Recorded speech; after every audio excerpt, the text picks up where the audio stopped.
Yes, good morning. Yes, Mr. Friedman. Good morning. Good morning, Ms. Curran. Good morning, Mr. Bobby. Now, I just wanted to pick up on one point. If we go to the supplemental bundle at 570, please. And you recall yesterday I asked you about some missing documents. Okay. Now, this is just to set the scene for you again. This was the contract of the 1st of September 2023 between KCM and BLS, yes? So I asked you about various categories of missing document yesterday, but just wanted to ask about this. I'm sorry, I couldn't hear you. I'm sorry. Okay, so I asked you about various categories of missing document yesterday. Okay. But I just wanted to ask you about this. We've seen the final contract, but we haven't seen any emails going backwards and forwards between you and transactional lawyers preparing this contract. So why is that? The template normally comes from the head office, the legal department. We get it. We share the commercial, whatever would be on a call.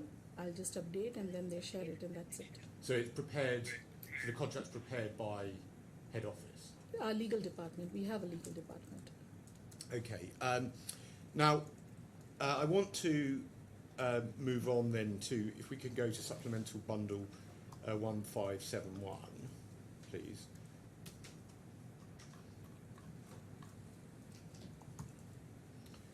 And you will be familiar with this email, having sat in court, I imagine. It's at the bottom of the page. It's your email of the 9th of June 2023. Yes. Now, I've obviously discussed it at some length with the other witnesses. I do want to put this to you, but I'm not going to go through it in as much detail as the others, as we've been through it a number of times. But the simple point, isn't it, Ms. Curran, that this email shows that there was a concrete plan to get rid of my clients, certainly no later than the 9th of June. No. This was done on an instructions from the management, and it was not only done for this region, it was given to all the regional heads, where we were supposed to connect with the local legal councils, legal firms, to get a perspective for reviewing our existing MOUs which were there with our various partners.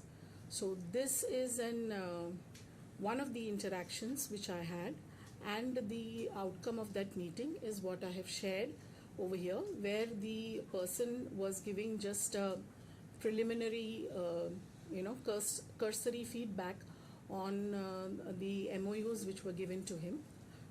Now, just to clarify what you're talking about, when you say it came from head office, who were the people who you say told you to do this? As I recollect, if I'm not mistaken, it would be Jitendra, who had informed, saying that because we will be, we've always been having, and we knew that our MOUs were not very strong enough. We wanted to improve the MOU, primarily from an operational governance perspective, to strengthen it. So we were all asked, all regional heads were asked to reach out to legal firms to get a perspective in terms of how we can improve. And why didn't you mention any of this in your witness evidence? I'm not so sure if it was asked. Well, you've given a witness statement dealing with all your dealings with the claimants. Surely this would have been relevant. I don't think there was any specific thing asked on this matter. Now, so I just want to pick up on what you said there. You said the point was, so each regional head had to deal with their region, is that yes. right? Okay, so if we look at what you're dealing with, in this email, you said you're talking about Access Group for all locations, i.e. Saudi, Iran, Lebanon and Ghana. Ghana's not your region, is it? Yes, it is not. So if your explanation just now were correct, you would have been looking at contracts in Saudi, Iran, Lebanon, other territories covered by you, but you wouldn't have been looking in Ghana, would you? Yes, ideally not. But what had happened is the MOUs mentioned the DIFC and the UA court. So hence, the entire bundle was sent, the Lebanon, Iran, and along with the Ghana was also shared, and they gave a perspective contracts. Now, so this mentions Kushagra. Who is that? He is an advocate, he is a lawyer. What's his surname? I normally call him by Kushagra. I really don't know his family name. Is it Kushagra Aurora? Probably could be, but I think he is. Well, do you know what firm he works for?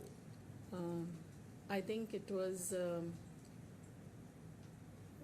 I've been doing some Googling. I just want to try. It may be wrong. Is it Almeri? Does that ring a bell? I'm really sorry. I can't recollect. So you can't recall the name of the lawyer you went to? Because we knew Kushagra, so he was a known person. We just went to meet him. I really don't recollect as to which firm he worked for. So,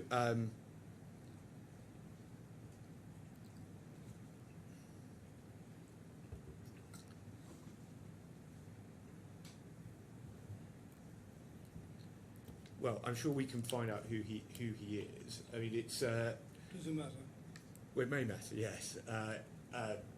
If I could ask this question, the point is, as you indicated there, that you went to a disputes lawyer, didn't you? I went to a lawyer whom we knew, and we just submitted these things. I really don't know what was his speciality. I just know that he's a lawyer.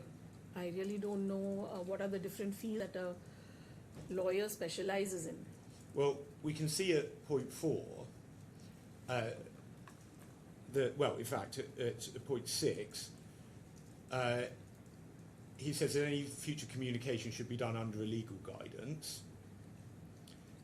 He says at point 4, additionally they've recommended the negotiation path instead of arbitration to ensure the complete recovery of the complete operation by BLS. Would you accept that someone who's a transactional lawyer wouldn't be able to give you that advice? Arbitration part was mentioned as part of the MOUs. So we got into a discussion, and I also shared what were the few challenges I was facing. And then as a response, as a feedback, he said, instead of going there, please let's focus first. The first step would be a negotiation. So these were the inputs which was given to me while I had submitted all the MOUs for an assessment. And these are those points which has been mentioned. Well, you say you're talking about you said you had a discussion with him about the challenges. Yes. So you were thinking about terminating the contract. Is that what you mean? You were discussing problems, you say, with my client? No, I just took a step forward. The instruction was very clear, just to get an assessment. But being my region, I knew what the challenges were going to be. So it was a curiosity from my side, wherein I just wanted to ask if such a thing happens, because I was already facing issues. So you were just out of curiosity. Yes. You were just out of curiosity asking for details about terminating the contract, even Not though. Miss Kiran, please. You were asking out of curiosity about terminating the contract, even though nobody had ever asked you to. Yes, actually, because the arbitration part was mentioned there, he suggested that if there is any conflicts, let's get into a negotiation, have a conversation, and try to sort it out without going into a court. So these were the advice which he suggested, because I narrated what was happening within my region, not only in Saudi, Lebanon, and Iran, but in other parts of the region as well. Well, we can see at point 8 that he also refers to the jurisdiction, Court for Arbitration, and refers to the DIFC LCIA rules and arbitration centre doesn't exist anymore. And so he explains that it will fall under DIFC DIAC arbitration, which according to them is in our favour. So once again, he's advising you on the litigation or arbitration process that you can follow against my client, isn't he? To be very honest, point number 8 is just an information. I really didn't even understand the different courts, different legal terms.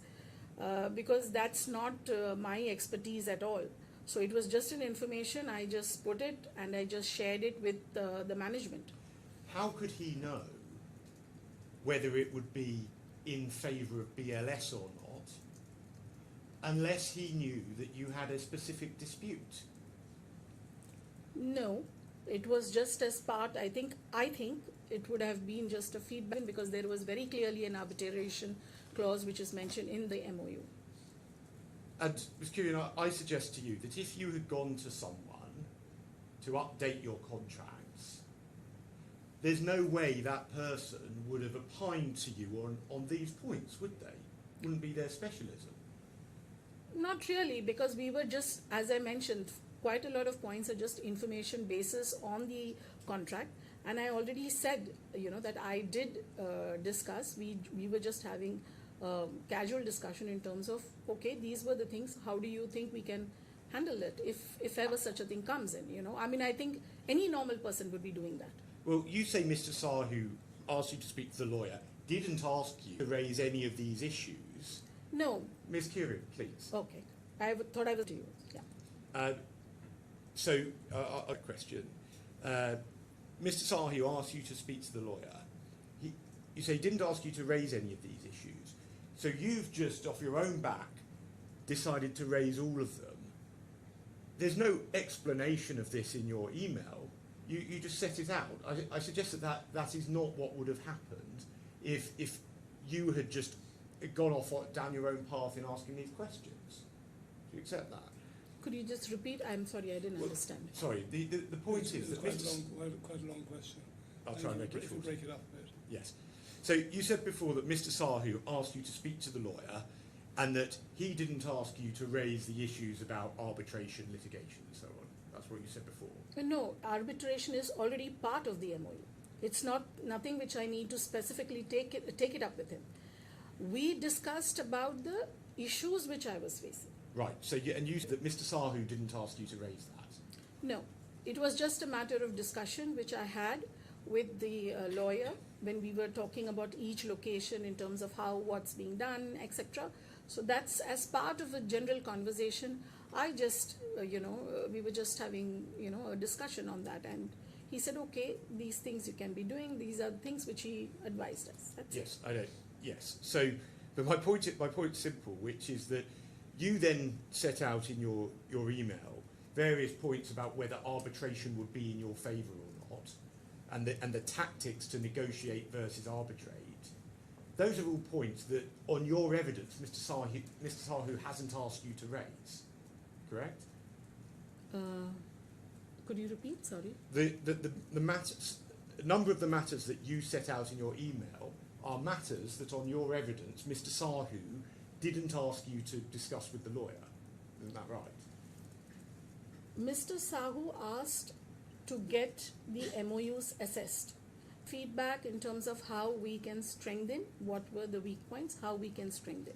So that's the whole thing about it. These were few points which the lawyer gave it to me. I just shared it back to the management. Well, we're going around in circles. I'll try and ask it one more time.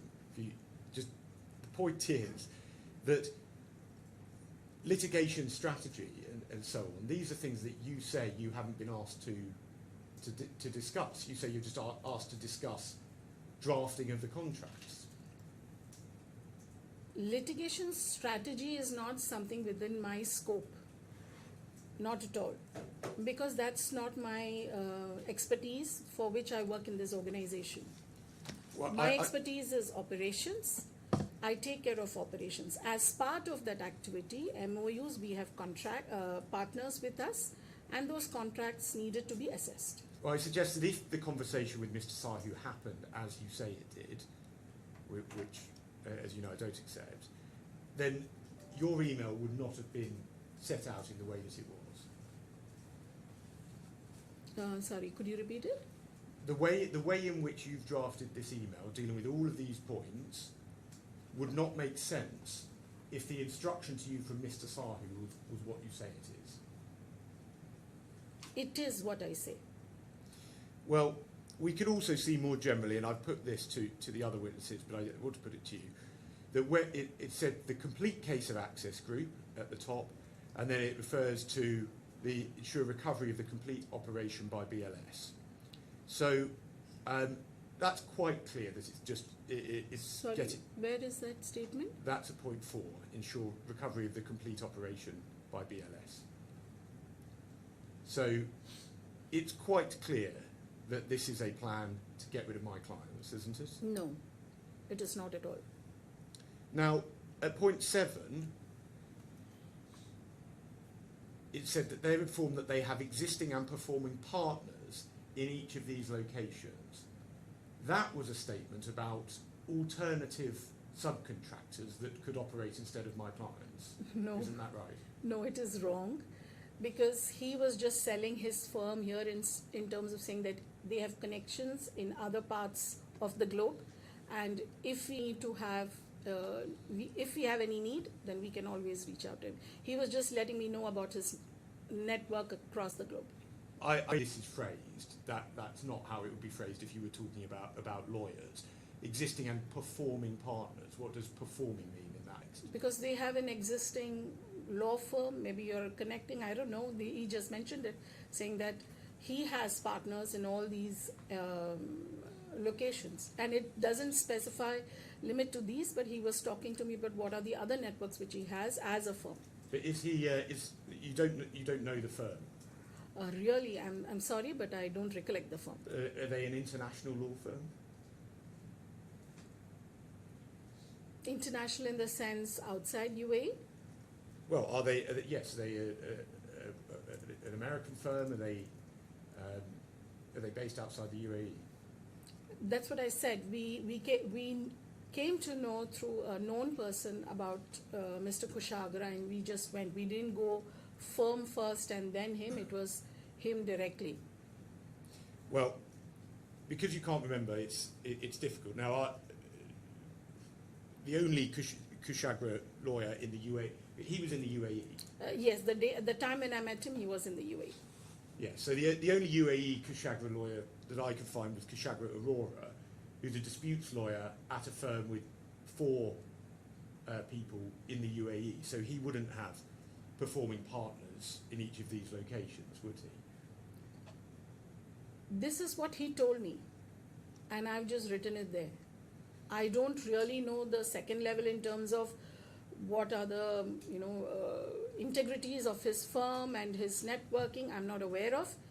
He informed to me saying that yes, they have partners network across the globe, and if we ever need it, we can use him and his services. Now, if we go up to page 1570 at the bottom, please.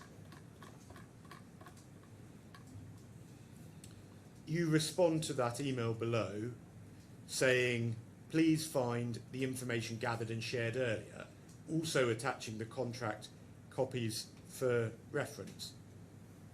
So the reason that you are responding to the earlier email is because you're dealing with the same subject.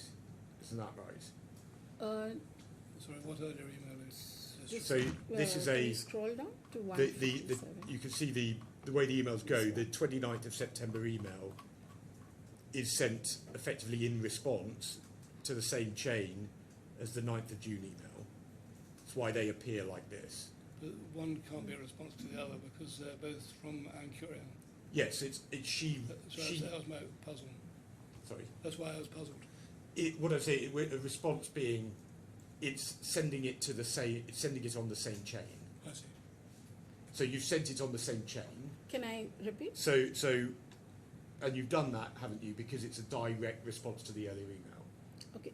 Firstly, there is a change in the subject line. That's the first thing, because I've added Nidal in that, because on 29th September, we were very clear that we would be, parting ways. By then, we had made a decision. And these instances, these information about Iran case, Saudi case, etc., was when they had asked me to resend all those documents once again, and that's what I have done. But you're in regular contact. These are your immediate colleagues. You're in regular contact with them. The reason why you've gone out of your way 3 months later, sorry, almost 4 months later, to find that earlier email and to respond to that chain is because it relates specifically to the same subject, i.e. removing my clients. No, it is, as I mentioned, the subject line has changed. It is now updated with Nidal's locations, which are the 3 locations which was in my region. Well, And it's the clearly the previous specifies email, Iran and Saudi case over here. the previous email Yes, specifically referred to the case of Access Group for all locations. correct. Are you trying to suggest that that wasn't about Nidal, Mr. Kamuni? See, the 3 locations, I have multiple locations in the Middle East. The partner who has the maximum countries and contracted under them was Access Group. So obviously I took those partner contracts for a review along with the others, but yes, primarily because most of the contract terms are almost same, except maybe 5 or 10% in terms of the commercial, which is changed. Otherwise, it's by and large the same. Well, we've already covered the fact that it includes Ghana. I'm not going to ask another question about that. But finally, at the beginning of this morning, you explained that when it comes to contract drafting, you have your own in-house legal department who do that. So if this was all just about tightening up the contract, you'd have gone to your in-house legal department, wouldn't you? Correct. So if you see, my legal person is also copied on the 29 September email. He is based out in India. He doesn't know what's the laws prevailing in different countries where all we operate. So he needs that kind of an input from the local team.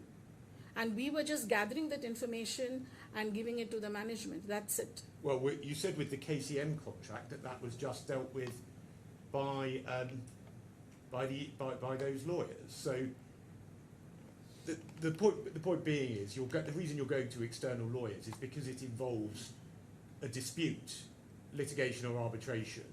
It's because it's not a transactional matter. It is a transactional matter. We were just seeking an assessment of our MAU. So, Ms. Kurian, as these emails show, you are wrong, and it's a full statement when you say that the claimant's allegation that BLS had secretly pre-decided or was already competing, when you say that those are wrong allegations, that's a full statement by you, isn't it? Sorry, where is that statement? Well, in your witness statement, May I see that? I'm happy to show you it, but that's your evidence, isn't it? Okay. So 1061.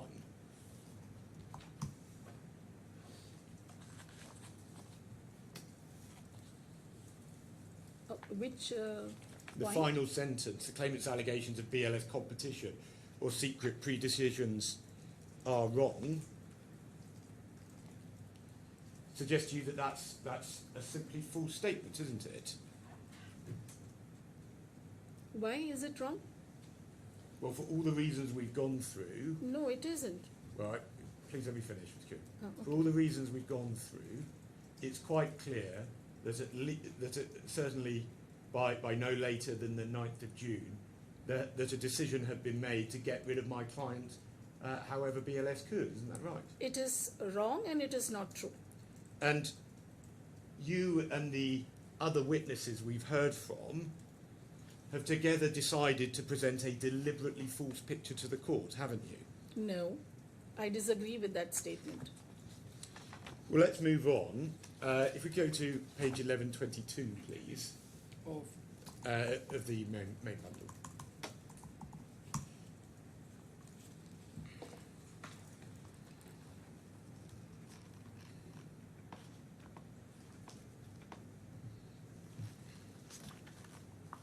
Now, paragraphs 11 and 12, you are responding to Mr. Kamuni's evidence about a loss of access to systems in various countries in late September 23, yes? Yes.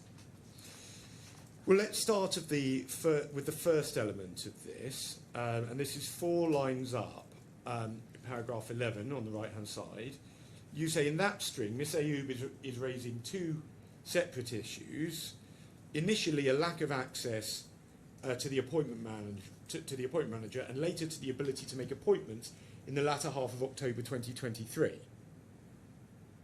So, and then you then say in paragraph 12, it's a discrete part of the booking system. It's an overview console. Its unavailability doesn't impact on the operation of the VAC or on the ability to make and process bookings. Without it, centre staff can still process an applicant based on their appointment letter and can complete the application process. So am I right that the essential point you are making is that although that even if the technology isn't made available, visas can be processed effectively offline? No, it doesn't mean that. All visas have to be processed online. This system is an appointment manager system. It was a window. It's a tab which is there in our BLS system. She was not able to access it. There was a technical issue. It was put forward to the IT department. They looked at it. They resolved it within 2 days, if I recollect best. But to run an operation, you don't need to have an appointment manager in place. You need to have the application tab, application, page to be available to accept and process the application. So this not having an access to an appointment manager does not in any way impede application process. Well, are you saying it's not helpful to the application process? It is a reporting mechanism. It is not a process to accept an application. The centers, the submission officers has the access to accept application and process. This Hiba is the country manager of Lebanon. It is a reporting tab which was not accessible for her for a limited period of time. Well, are you saying there's no purpose to the appointment manager? I did not say that there is no purpose. There was a technical issue. It was sorted. It's not that it is not required. I'm going to ask you about what happened with the issue. I'm just trying to ascertain what the appointment manager is at the moment. So, are you saying that it has no purpose, or do you accept that it does have a purpose? It does have a purpose. So what's that purpose? It is a purpose for viewing, to see what sort of appointments happen over the at the end of the day or at the early, in the morning. So it's just a matter of viewing. It doesn't need, you don't need to enter anything in this. It is not an interactive page for this, at this point of time. It's just a viewing console. Okay, well, let's go to page 3847 of the main bundle, please.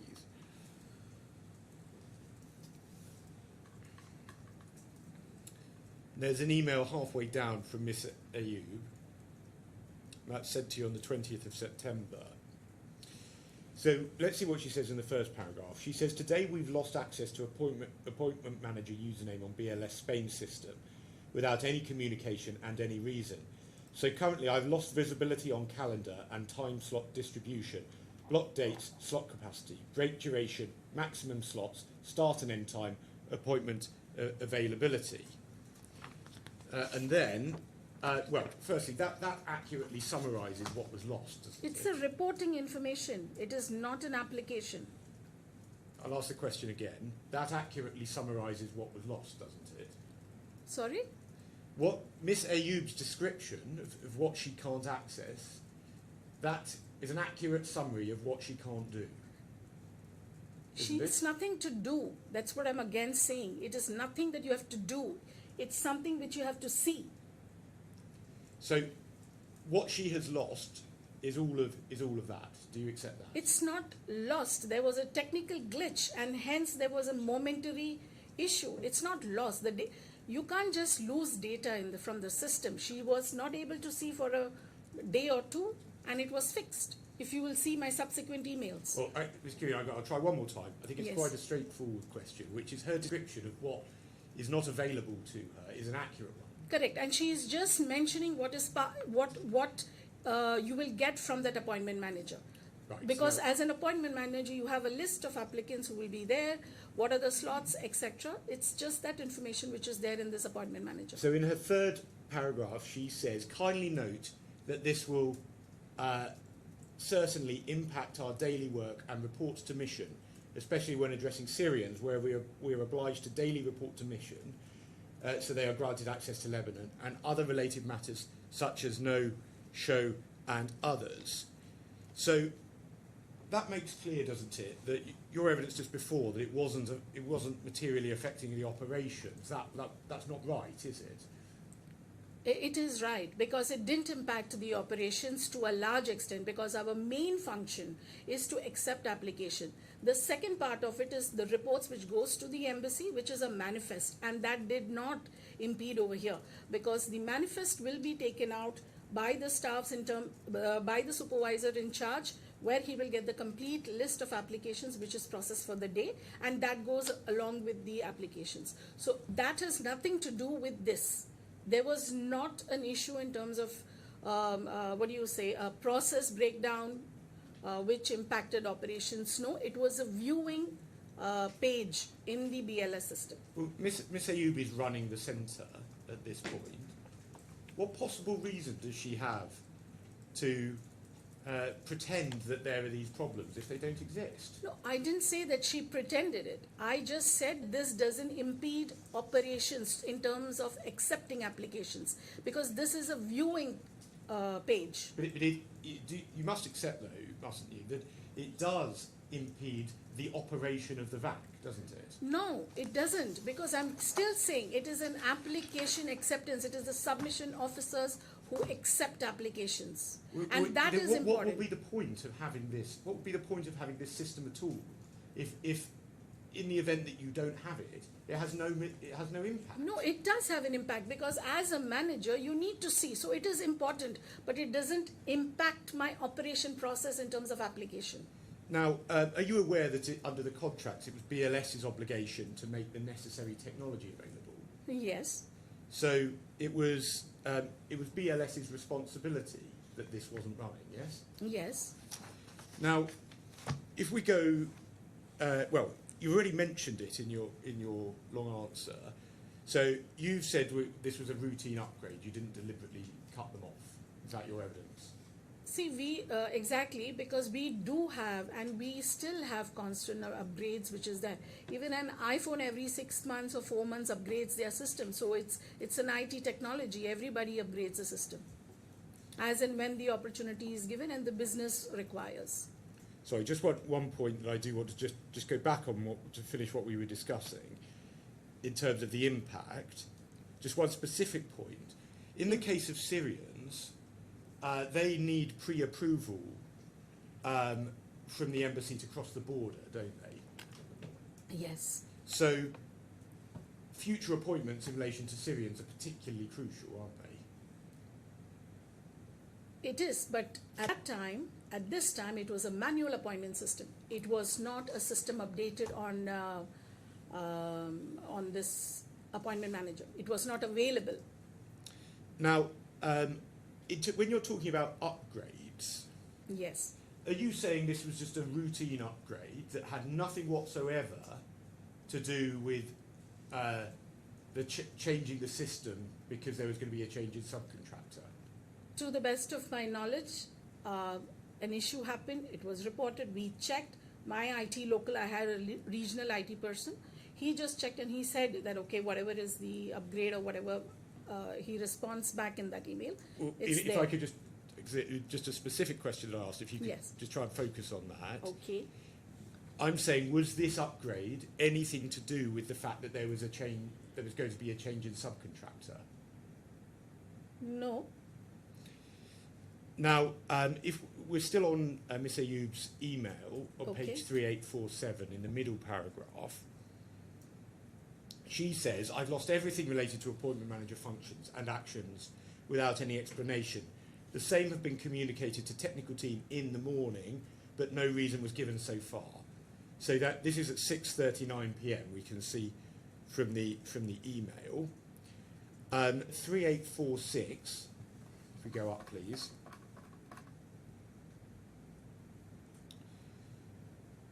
You say, aside to Ranjith, that's your internal IT person, is that right? Yes. You say, please investigate this. And then, if we at the bottom of 3845, going into 3846, then at lunchtime the next day, Miss Ayub sends you an email saying, any update, we still totally blind, and we cannot send our reports to the embassy. I need your feedback urgently. And so there clearly still hadn't been a response from BLS by this point, had I there? think can we see, I think 3845 top, I think there would be a response. Well, I said there hadn't been a response at this point. That's what I'm saying. There will be a response. If we just go up, I think we should be seeing. Can we just scroll Well, up? Ms. Curian, Yes. if it's a response that's above, that's going to be later. It's going to be in response to this email. It's just a quite straightforward question, isn't it? At the time that Ms. Ayub sent this email, BLS hadn't provided a substantive response.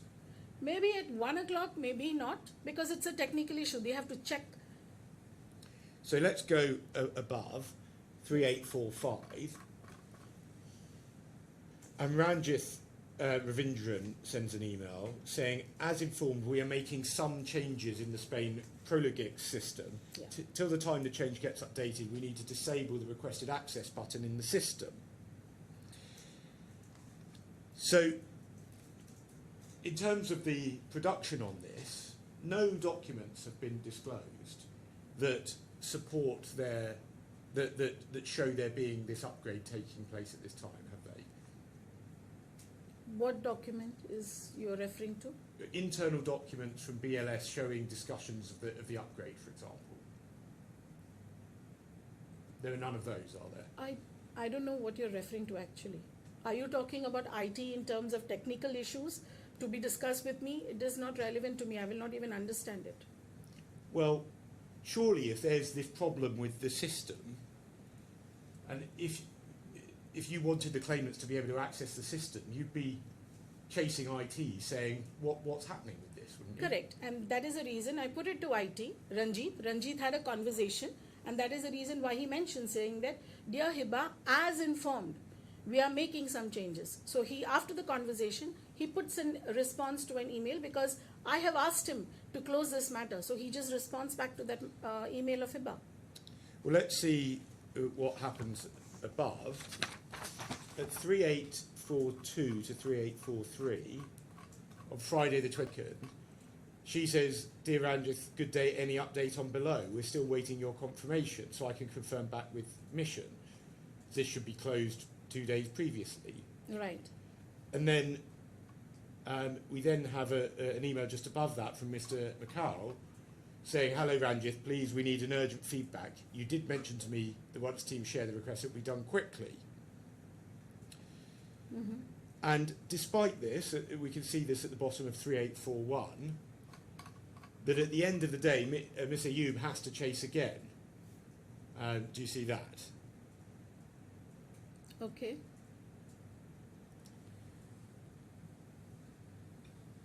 And then we see at the bottom of 3840, Dear Ranjith, as discussed, appreciate to keep me posted. We'll be waiting your confirmation by the end of the day. So my simple point is that after that initial, you say to Ranjith, please look at it, but access, but the claimants are chasing very heavily for a number of days, and yet you don't do anything about this, do you? I don't do anything about it. I did. I put it to it's an IT specialist who's going to sort it out. It's not me, the regional head, who will handle an IT matter. There is an IT head, there is a local IT support which is there, there is my head office at IT. They are the ones who is looking into the systems. I have just put it to the right person so that he will be able to address and close it. Yes, IT elements do take here and there time to resolve, but matters do get sorted so that it doesn't impact on the front end. That is always our priority, because we cannot at any point of time have any downtime which at an operational level. Well, I suggest to you, Ms. Curran, that if there had been a serious IT problem of this sort that's affected one of your partners, they are jumping up and down about it. If you wanted this issue to be, you would have intervened, wouldn't you? I did intervene. That is the reason I intervened. And this is a global system. It's a global Prologic system which we have. So it is not that only Hiba was going through it. Maybe others would also be having similar issues. Now we can see above this, that 3840, Rand just says, this is done, please check and confirm. And then Hiba Ayub says at the top of 3839, as I inform you right now, there's something wrong with the opened appointments from your side from the 15th till the 31st of October. So would you accept that the normal business of the subcontractor included providing future appointments? Sorry? The normal business of a subcontractor would include providing future appointments for the coming month. It is BLS who has to provide the appointments because it's a BLS website.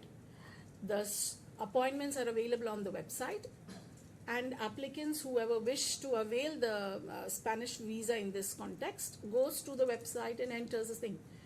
The role of the subcontractor comes in after the applicants fix the appointment, they visit the center.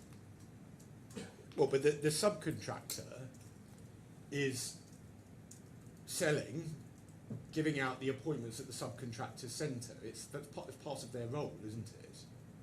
To put appointments out there that people then sign up to. No, it is as per the instructions of the embassy. Embassy is the one who tells, okay, for this particular month, maybe 20 appointments to be released. So that communication is made to us. We then instruct the IT to release the slots, and that's how it is done. Well, this was to block the claimants from these future appointments. That was a deliberate decision of yours, wasn't it? It was not as a deliberate decision, but it was just an event, because we were talking about in the month of September, it was end of September, where we were talking about discontinuing the services. So we don't want to have that kind of slots which is available out.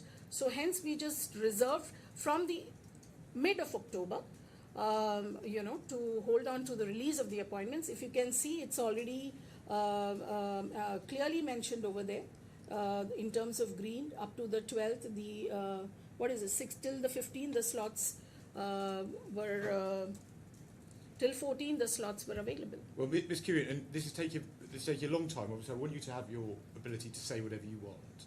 But let's just actually unpack what you just said there.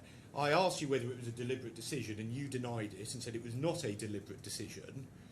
But then you've explained that actually we don't want to have the slots available, so we resolved to hold on to the release of the appointments. So you deny that it was a deliberate decision, but then you accept that you in fact decided to do that. So it was deliberate, wasn't it?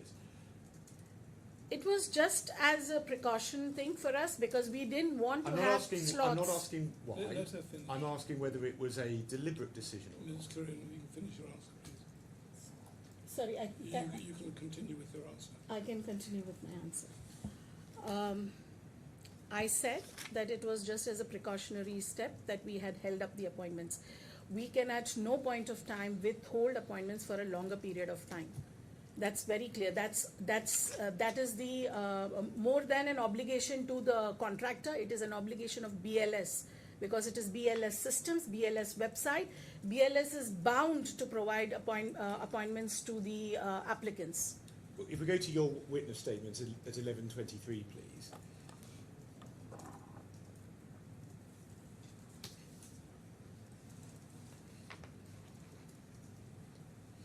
Paragraph 14, 5 lines up.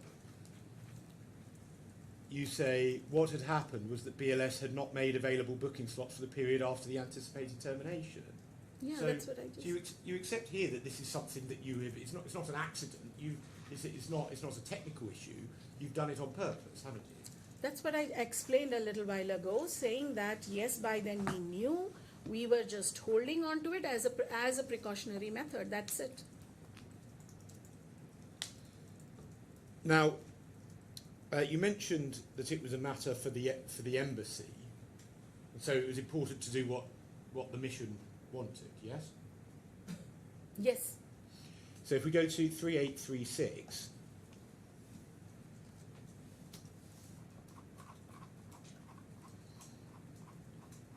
And at the top of the page, well,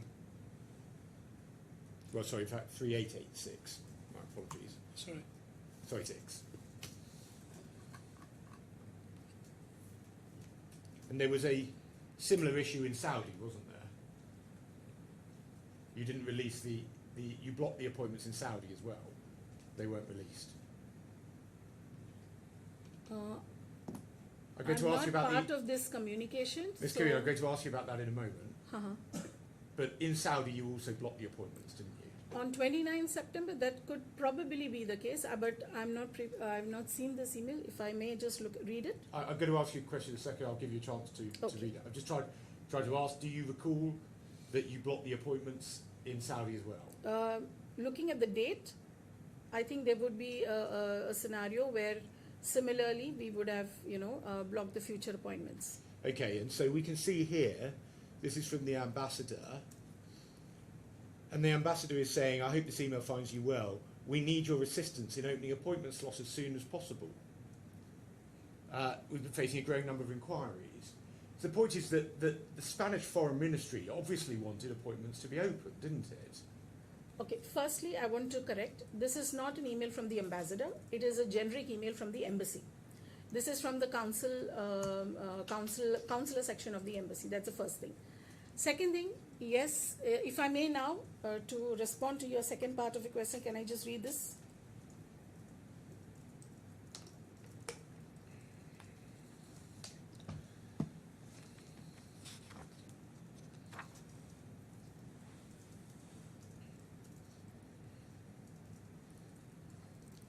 Yes, it does talk about unavailability of appointment slot, but in Saudi the case has always been the scenario that the demand is more and the supply has always been the less. Well, if we go to 3836 now, this is back to the discussion with Ms. Ayoub that you were copied on. At the top of the page, where she's referring to the appointments not being released, she says it's alarming. And one of the reasons is that she sent a confirmation to the mission that the appointments are released.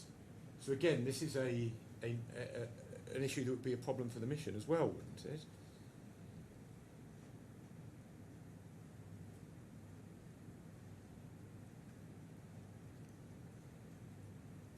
But who asked her to send that the matter is sorted out without consulting us? She's not connected, she's not checked it with us.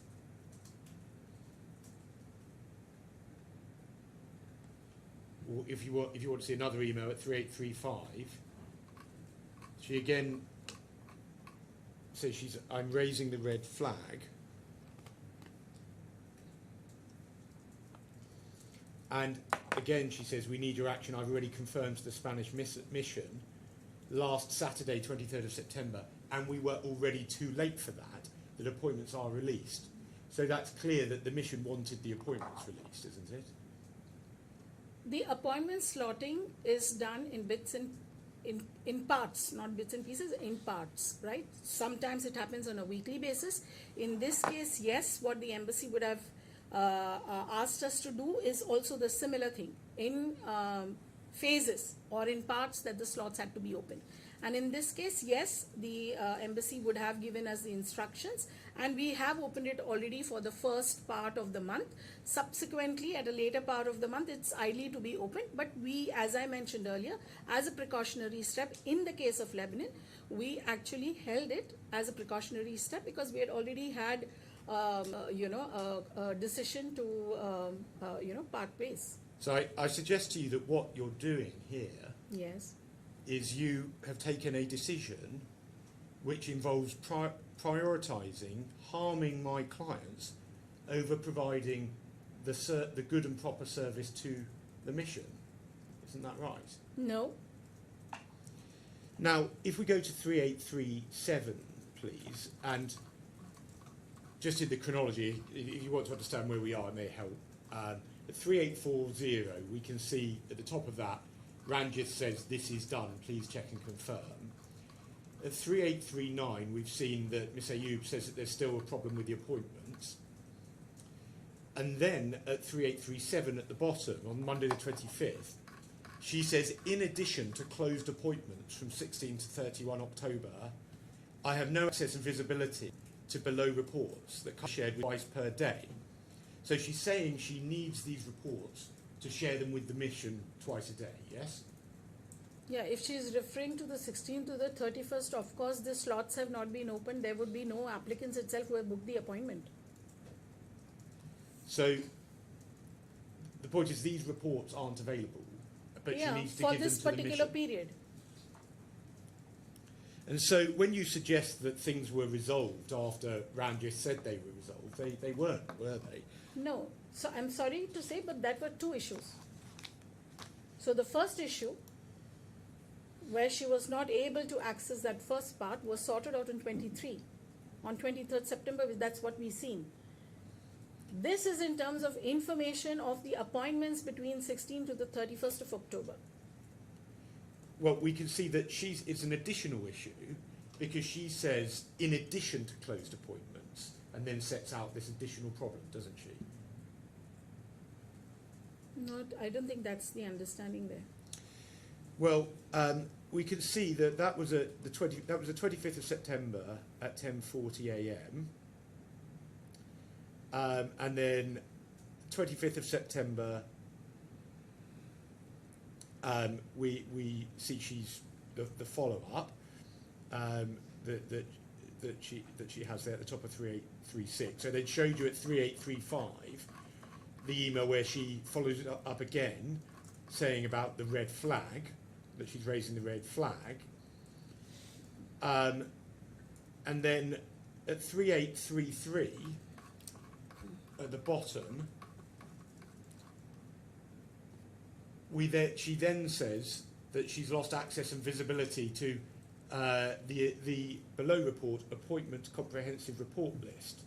So that's something else that's taken away from her additionally at this time, isn't it? I think it was already given to her in terms of the appointment manager part, which she had asked for the first part. This could be a new issue, but again, if this is for the period of 16 to the 31st, then yes, there was no appointment itself for her to view it. We saw the list at the bottom of 3837. We saw the list of reports which she said weren't available. Yeah. And then at 3833 at the bottom, she's raising a new report on the 26th. So what's happening is that day by day, more and more is taken away from her. Isn't that right? No, I don't agree with that, because this is all on 26th of September and 25th of September. It's a matter of 24 hours. And if there was an issue, it should have been, she's raised it with Ranjit, as I can see, and it would have been fixed, because the incumbent at that time was already operating till the end of September, and even I think till the first couple of days of October. So there wouldn't have been any intention from our side to not give an access to them, because they have to operate till then. So at the bottom of 3832, we can see her follow-up, which is a day later, and she writes in capitals, any update, is there anyone following up with the same with the concerned team? We need your action. And then at the top of the page at 3832, you say, my regret on the delay, let me get back to you. So you're deliberately fobbing her off, saying my regret on the delay, aren't you? Not at all. If it is my regret, I've mentioned there. No, why will I make a public thing if it's just a sham?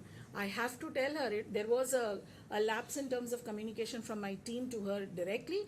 So that's where I intervene and I say, okay, I'm sorry it has happened, but let me just get back to you. So what is sham about it? Well, your evidence is that this was a deliberate decision. You've just explained that over quite some period of time.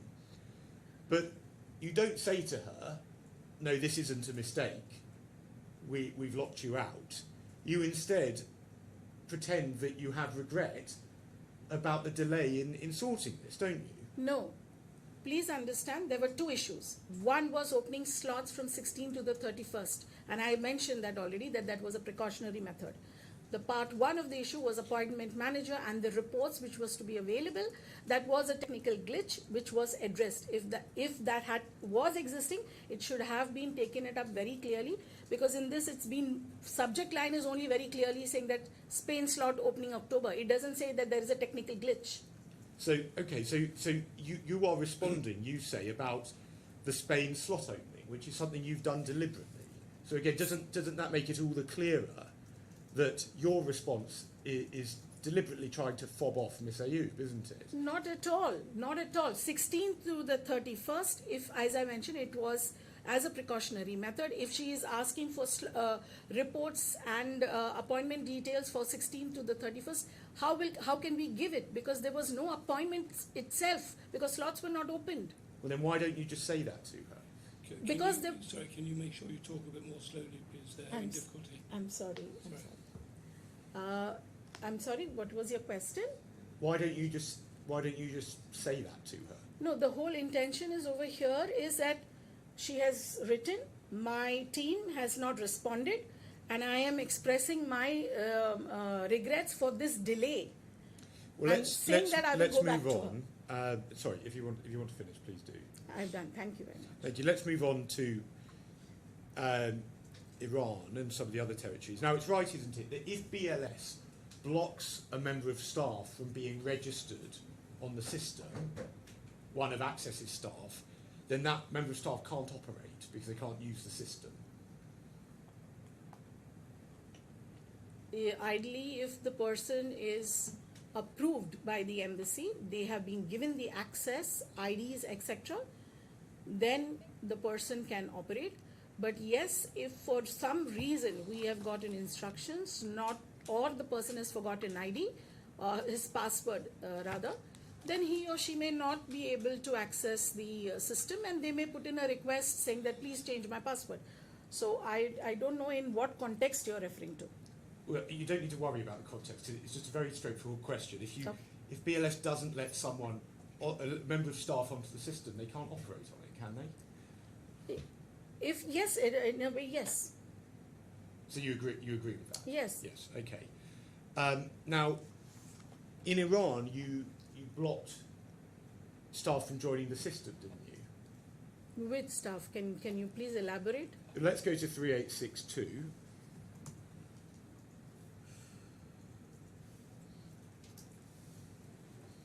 And this is the email at the bottom from Mr. Jarrah to you, yes? And he says, the below requests have been pending and they are crucial matters. Please, we need your assistance to push closure. Release Schengen slots for IVAC, Iran. Releasing slots for KSA, Jeddah. And then 4 is also Lebanon slot release. And then 3, creating BLS user for new staff in IVAC in Iran, pending since the 25th of September. So BLS had been refusing to allow new staff to access the system in Iran, hadn't it? There is a process for, there are 4 points to this. So you are asking me question I'm asking you for about point 3. Point 3, okay. Creating BLS user for new staff in IVAC. So there is a process.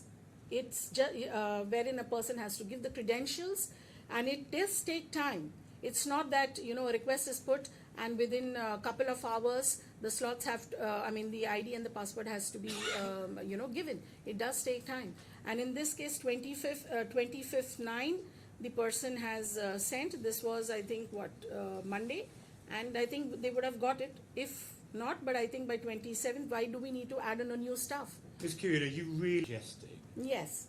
that BLS was working hard behind the scenes to give the staff access in Iran? No, because by 27 September we were very clear that we will be moving away from the existing contractor. Yes. So I think I asked my question earlier. I repeat it. So in this period, BLS was refusing to allow new staff to access the system in Iran. You've just accepted that, haven't you? Yes, a new staff to be joined on 27 September. What is the purpose of that? And so once again, these are staff that are needed by Access to continue operating its services, and you're stopping that happening, aren't you? It's just one staff. The services have not stopped. They were operating, I think, till 28th last. They operated till that weekend, 28th of September they operated. Thereafter, we took over the operations. Well, the purported termination letter was sent on the 1st of October, Yes. but I dealt with the timeline with other people. And this email also does show that you were blocking slot releases for Saudi and for Iran as well. For the second half of the month of October, yes. And we can see that what you do is, in response to this email, you just ignore it, don't you? Can we see the sub? See the top at 3862.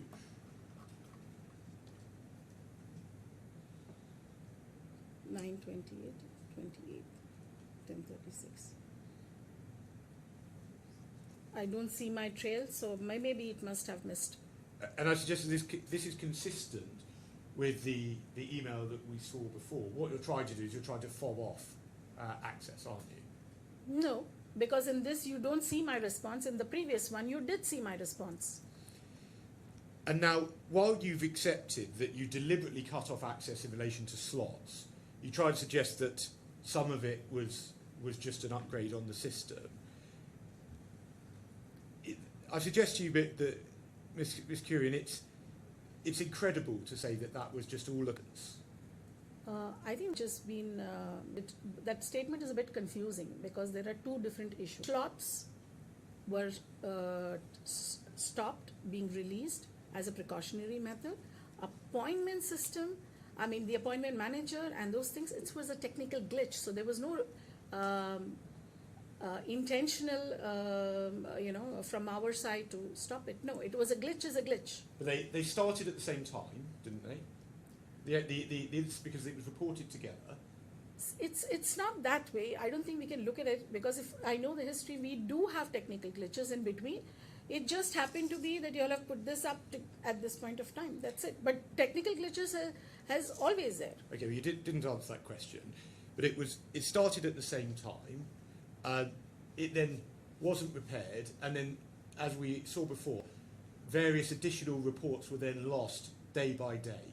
So the idea that somehow part of that was all just by accident and some of it was deliberate, I say to you, is simply wrong, isn't it?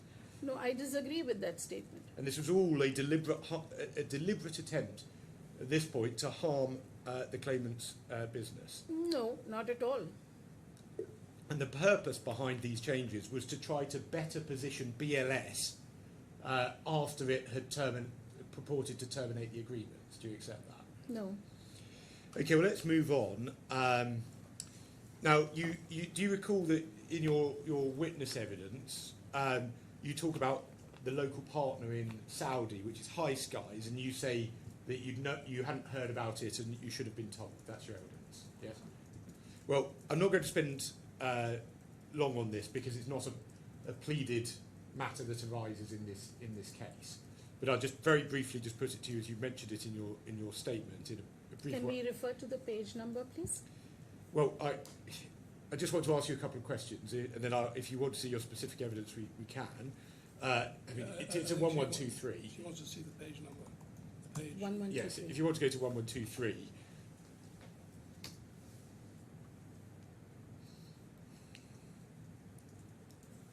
So you say you discovered it reading the witness evidence, yes? Can you come down?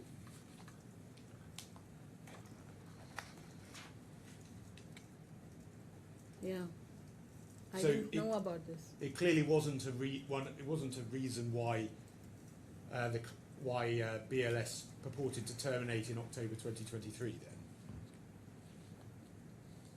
I wouldn't know that. I just didn't know that they were our contractor, subcontractor. well, if BLS didn't know about it, that can't have been a reason at the time, can it? No, it is an important thing because I think At the time, Ms. Kurian, at the time, at the 1st of October 2023, if you say you didn't know about it, it can't have been the reason, can it? see, to the best of our knowledge, when our partners work for us, it is they directly who work for us. So they have always been putting it up in front of us saying that yes, it is Access or vis-a-vis which has been operating. So they take care of it. So we were under that impression that they are. It subsequently we are coming to know that it was further subcontracted to someone else. Well, look, I've asked the question. I'll move on. Just a final point on this. 1551. This is an email you send on the 21st of September. And at point 1, you refer to the Saudi entity of Nidal's operations, sponsor Al Ajdad Tourism Foundations. Now, so you did know that there was a Saudi sponsor, correct? That's when we found out. These are my findings. Well, let's go back to your witness statement then, on page 1123.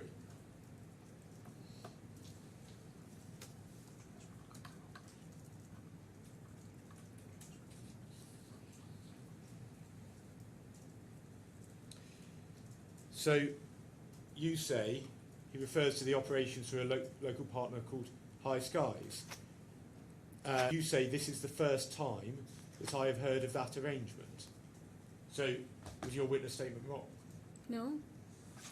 Well, I simply suggest to you that as this email shows, the BLS did know about High Skies and was repeatedly told about it.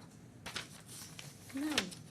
If you see, this is me sharing an information which we have come to know. It is a summons notice which I came to,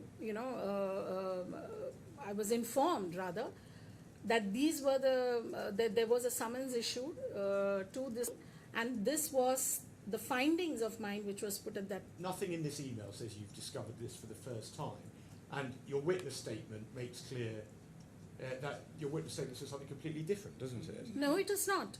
Mr. Friedman, I'm lost on this bit. 1552. 1551. Okay, 1551 is what? So paragraph 1. It's an invoice that I've got. Sorry, I'm so sorry. Supplemental bundle. All right. Okay.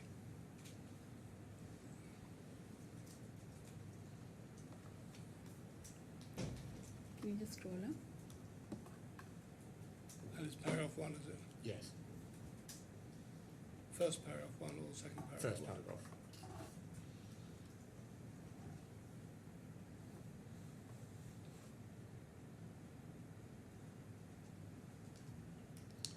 So,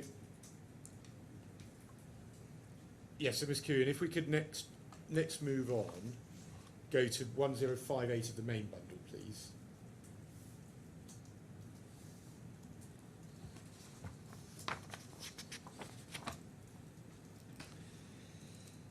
And this is at paragraph 28. So, you're writing about fake receipts, what you say are fake receipts, and this was in Lebanon, yes? Yes. Yes. So this is not not a pleaded issue. So I won't spend any real time on it. But the simple point is that this was investigated fully, and there was no evidence that fake receipts were in fact used in the course of business.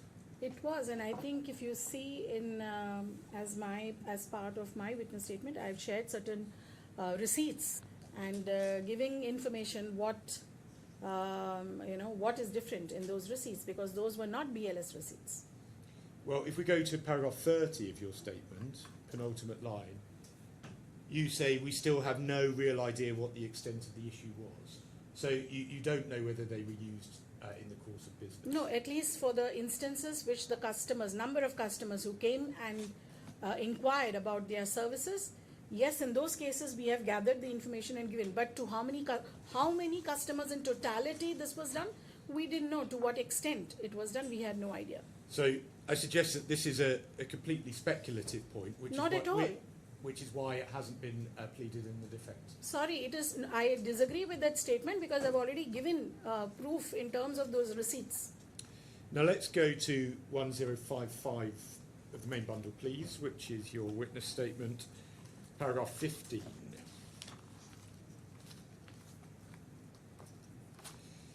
And you're referring here to the operation of, quote, walk-in facilities at the visa application centres. And then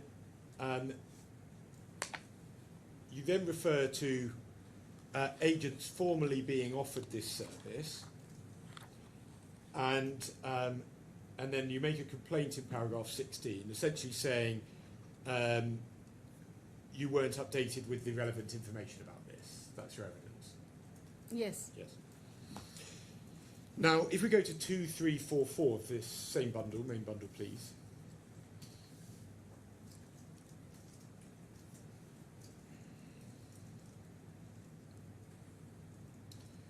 And now this was before, Philip said this was before you were in post, I believe.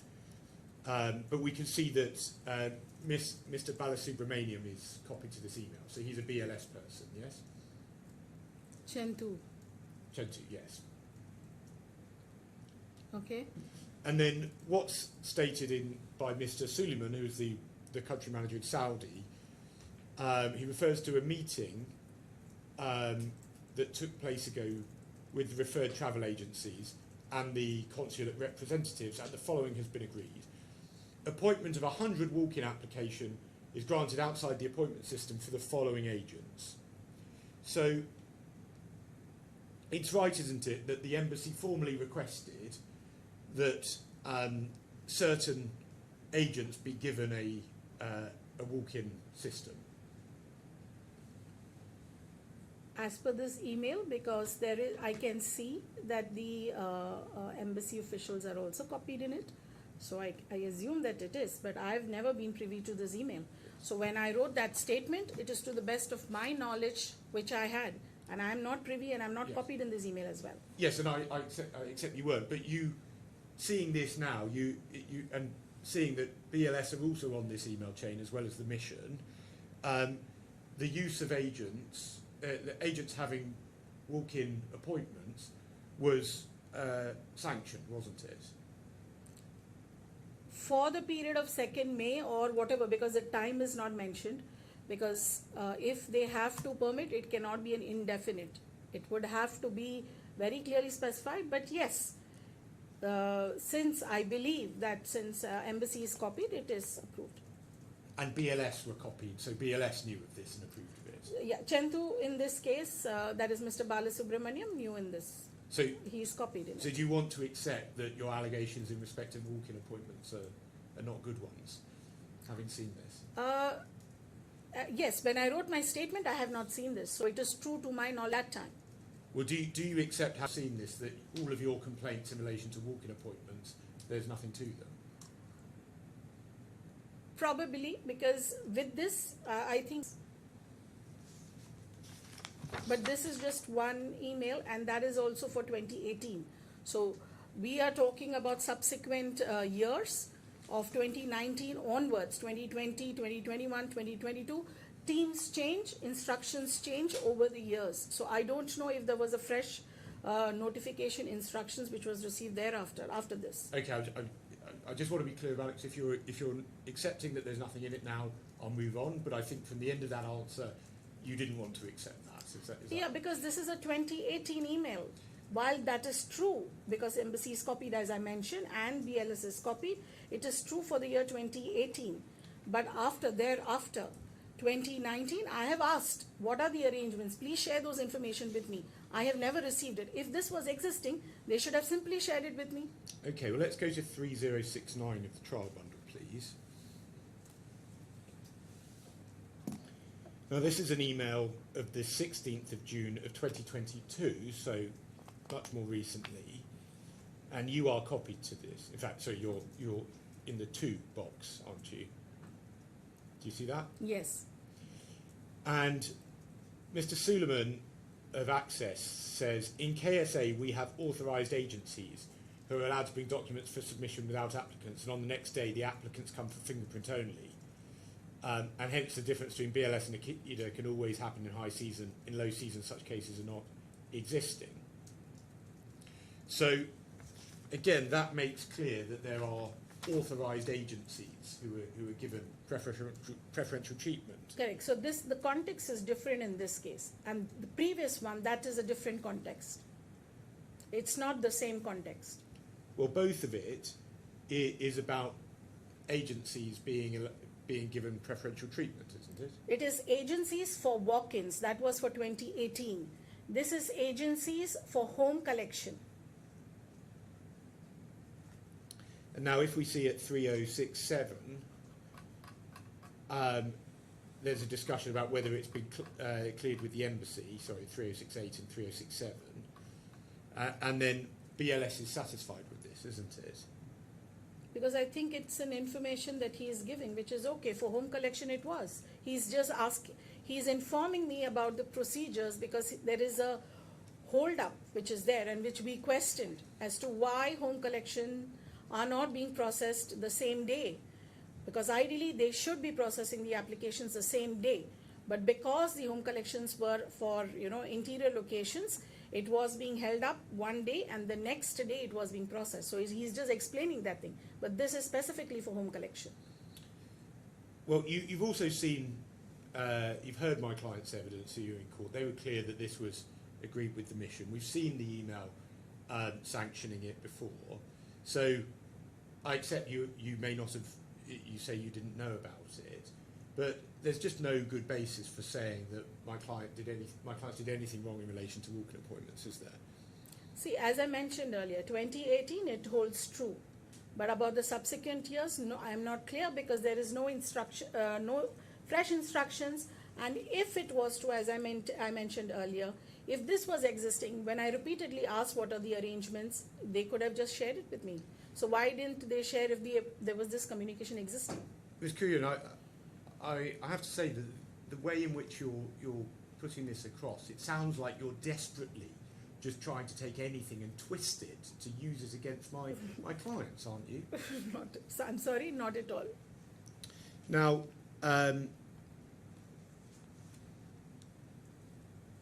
when it came to walk-in appointments, Yes. the issue was with agents booking walk-in appointments, correct? Yes. And if we go to your second statement at paragraph 22, please, at 1125.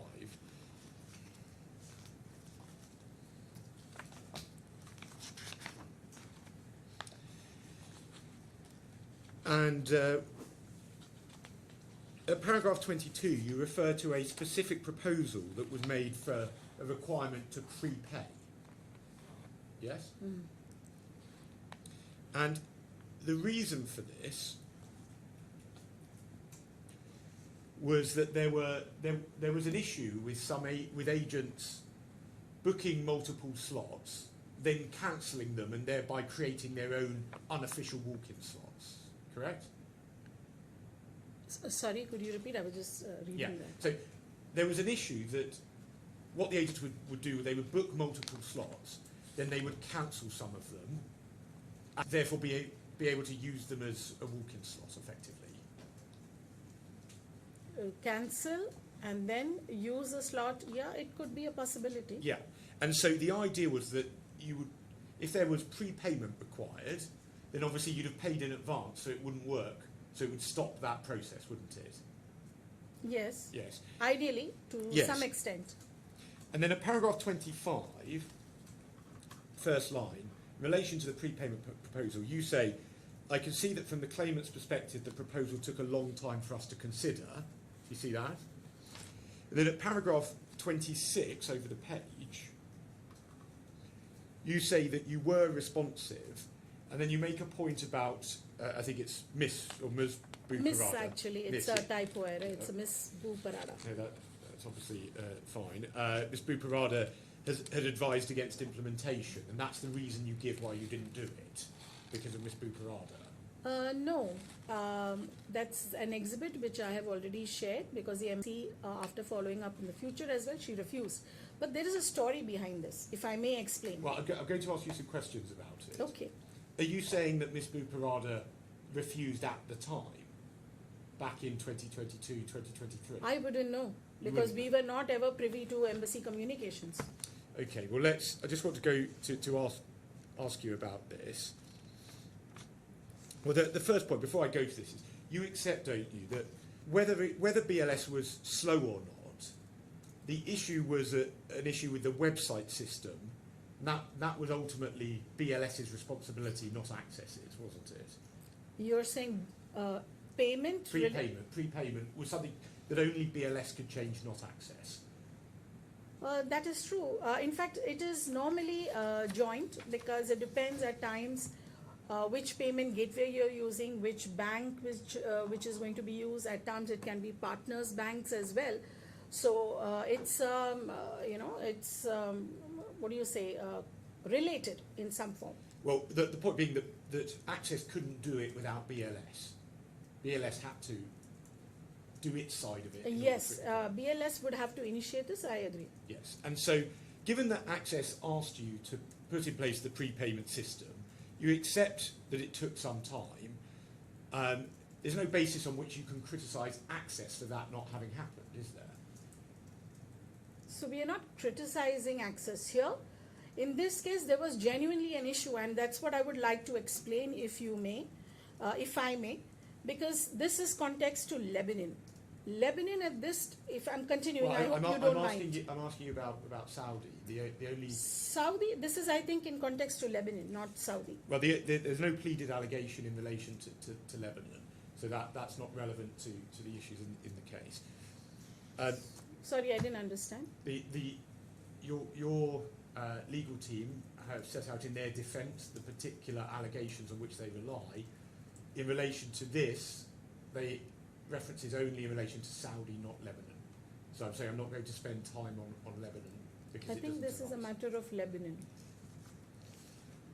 That would be a good moment if that's convenient. Yes, how much longer are you going to be with this witness? Well, it's taking a bit longer than I'd hoped. So I imagine it probably is another hour. Right. And did we decide what's going to happen this afternoon? Well, in terms of that, we discussed it, that essentially we would have my expert ready if we made good progress. I'm not sure we've made as good progress as I hoped. I think I'll probably be another hour, hopefully tops with this witness, maybe a bit less. I imagine with Mr. Gupta I'll probably be about 45 minutes to an hour. So, looking at the time now, So it'll be early afternoon. We might be free to take an expert. yes. I mean, I think that obviously we're entirely in Your Excellency's hands. I think we discussed that perhaps it might be sort of better to have just the experts in one go on one day. I'm happy to do that if it makes more sense. I mean, I don't feel particularly strongly, so I'm happy. Again, I'm entirely in Honour's hands, but it would. My preference, if there was not, probably have back-to-back, so that your Honour sees one expert and the other and can evaluate it, not quite hot tubbing, but knowing the issues Both on the same day. both on the same day. Yeah, I'm happy with that. So we'll have an early stop this afternoon. Anyway, we'll take quarter of an hour now. And don't talk about the case, please. Thank you.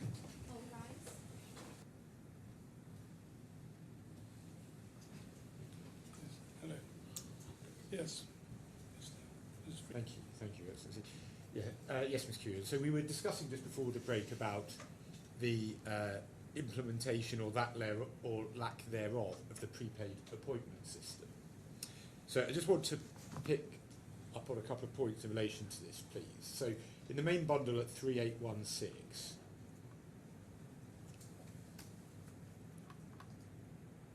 this is an email from Mr. Suleiman on the 4th of May, 2023, yes? Yes. And in the final paragraph, he says, on the other hand, the prepaid appointment matter can help a lot with the same top, and it is very critical because Mission is not willing to increase slots without having this feature implemented. And we have to provide feedback to the same latest before end of the day. And I would appreciate if you can revert back on this matter, as it is very well related to the same topic in discussion here.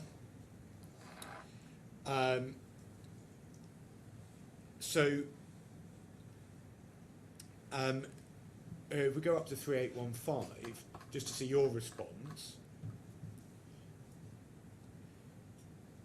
At point 2, you say about the online payment, we shall initiate the same as it's requested by the mission.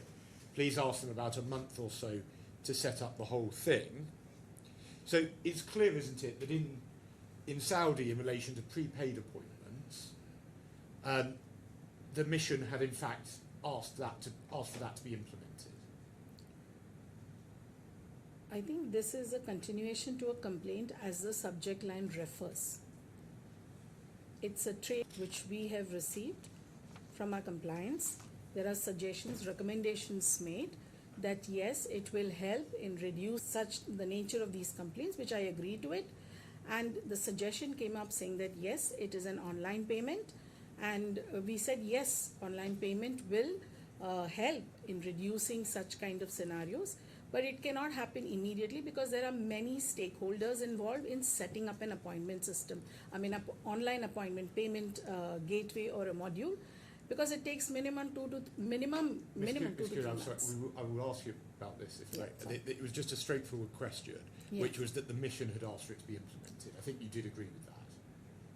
I responded to the email saying that if the mission has requested, please tell them this will take about minimum a day or two. But if you see in the trail mail, there is no official communication by the embassy asking for an online payment. Okay, well, if we go to 3814, please, and this is another email to you from Mr. Suleiman, the top here.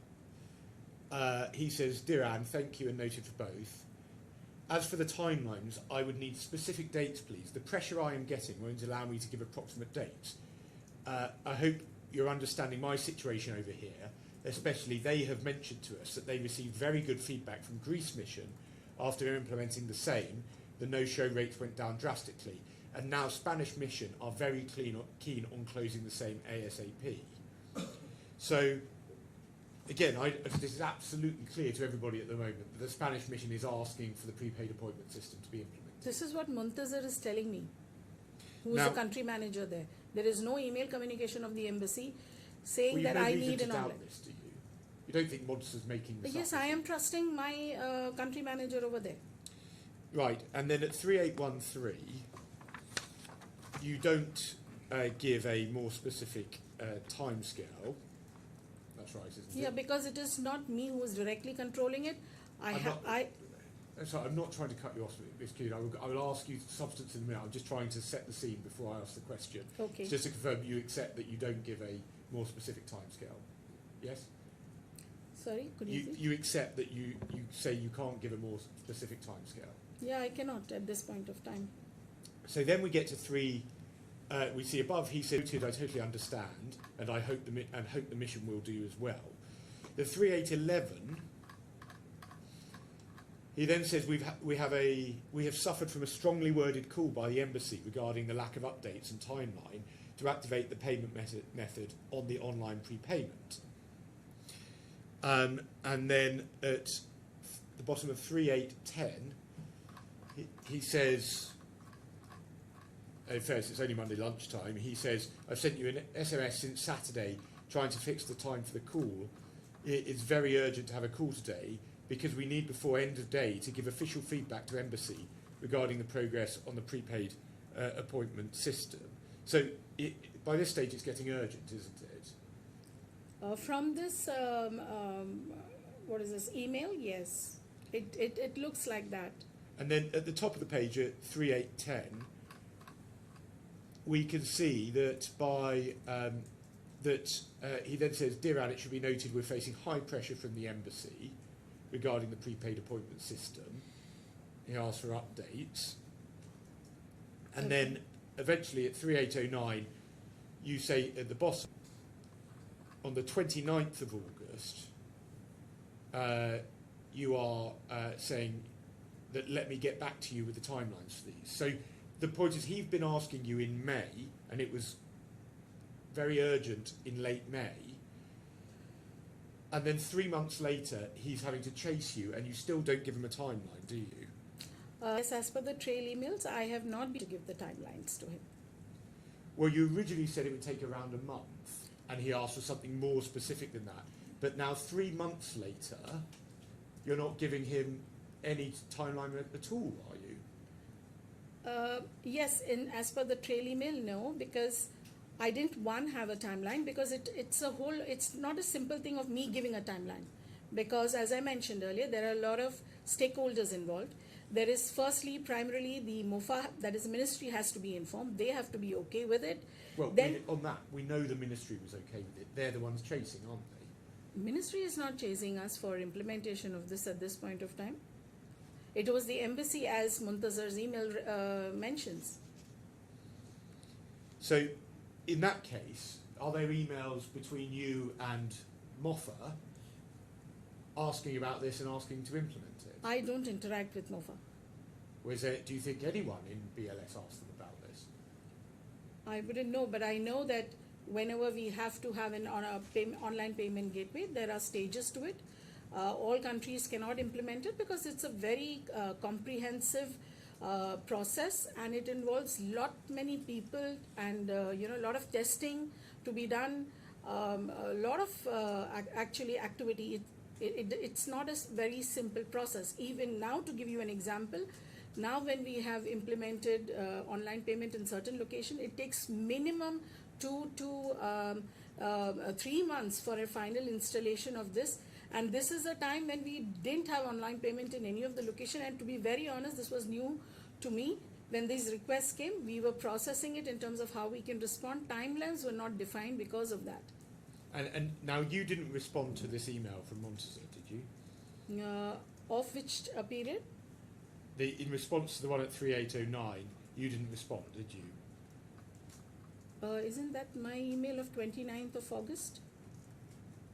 Well, after, sorry, you didn't get, you said, let me get back to you with the timelines. You don't get back to him with the timelines, do you? Can you just go up?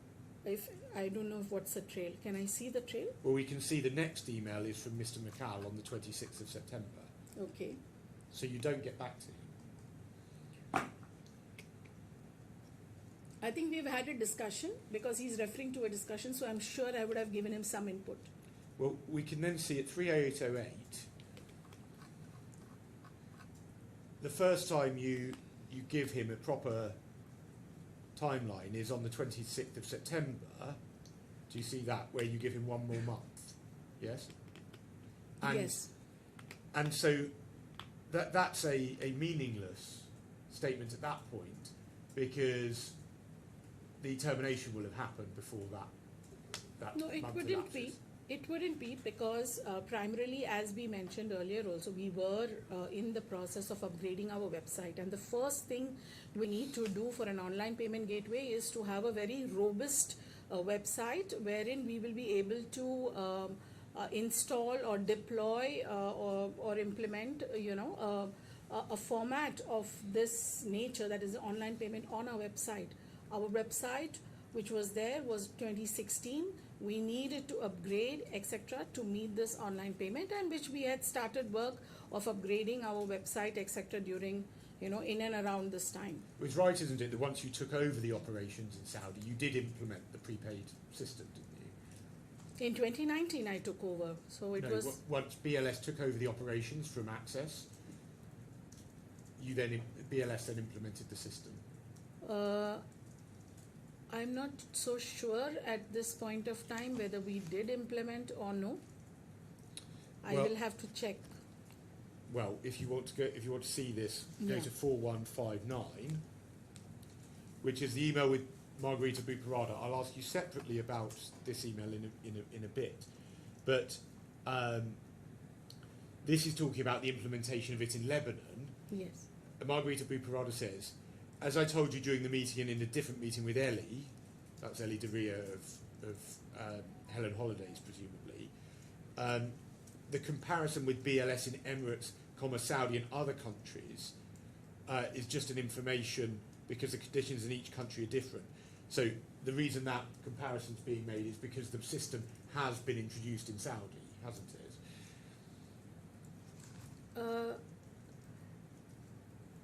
Emirates, yes. Saudi, then it would be. That's the reason I said I can't recollect if it was implemented, but yes, probably it would have.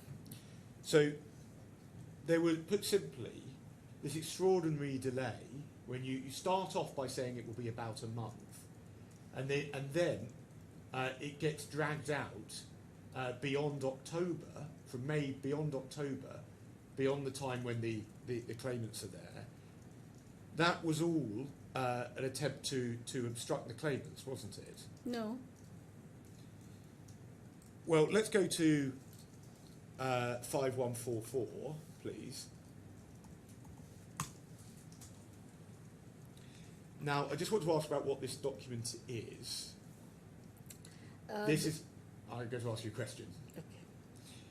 This is a report that, well, is it produced by you? No. So I mean, who- produced by me, I have not prepared this document. I had got my country manager over there who prepared this document, did the fact finding for me and submitted So it. who's the person? The country manager who was there would have been Mr. Khalid Varsi. Khalid Varsi. So you personally haven't undertaken this work. This is second hand from Mr. Varsi. Yes, it is through Khalid Varsi. And this is a report that's been produced during the course of this litigation, which started in late 2023. Okay. Is that right? Yeah, this has been submitted. Yes. So it was prepared to be given to the court, wasn't it? No, Well, this because is, this is done later. These are facts. If you see, there are certain parts of it which is later part of the month, which is being a year which is being referred to. It is not of 2023. This has only come into being after we took over, and when we came to know, that's when we found all these information. yeah, so that's really what I was asking, which is that this isn't a contemporaneous document. This is a document that has been constructed to set out BLS's case in this litigation, isn't it? No, because this is basically the country manager. He is sharing a report with me in terms of what were his findings, because he was, assigned at that point of time to just take care of the operations, and he just was sharing his observation on this matter. Now, BLS has disclosed no documents showing the preparation of this report, have they? It's just my country manager reporting to me. So what preparation? I don't understand your question. Well, how did he provide the report to you? It would have been coming through an email, because it's Yes. it is an Those emails, text. those emails haven't been disclosed, have they? We haven't seen them. I have given off all my access of emails, and it should be there. I have given up everything. Well, now let's go to 5145, please.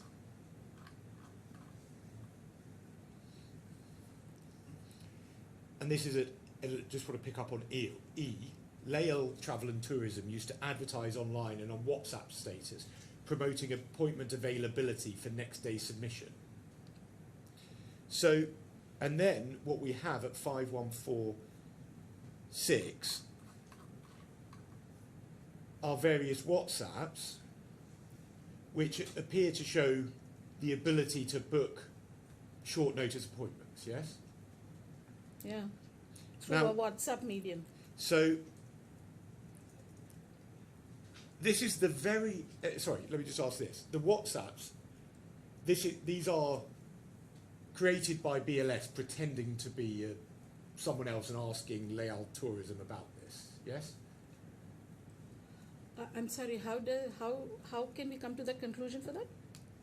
Well, BLS is, this is said to be, well, we can see it at 5145 at the bottom. It's a mystery shopper request. Okay. And so, and then we see at 5146 that there's so someone from BLS is pretending to be a shopper. Okay. Do you accept that, or do you disagree?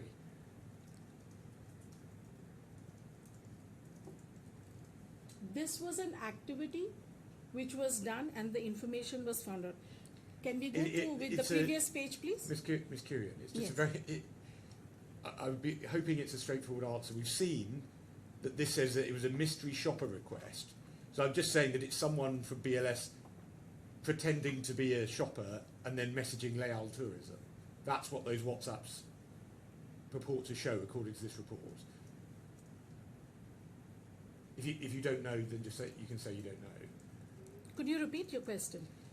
These WhatsApps are just of a mystery shopper, someone from BLS, or on behalf of BLS, pretending to be a shopper. Yes? Just give me a minute.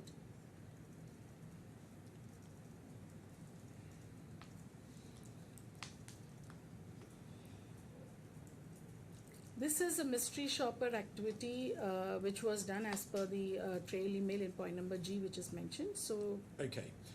And it was done, we can see the dates in late July, 29th of July 2023. no, if you see, it doesn't show specifically the date. Well, It just showed 29th I'm sorry of to July. interrupt, I just wanted to show you it, so it might just save some time. But- 5146 in the middle, at the top of the page, can you see the date in the WhatsApp is 29th of July 2023? That is true. So I'd say this took place in late July, yes?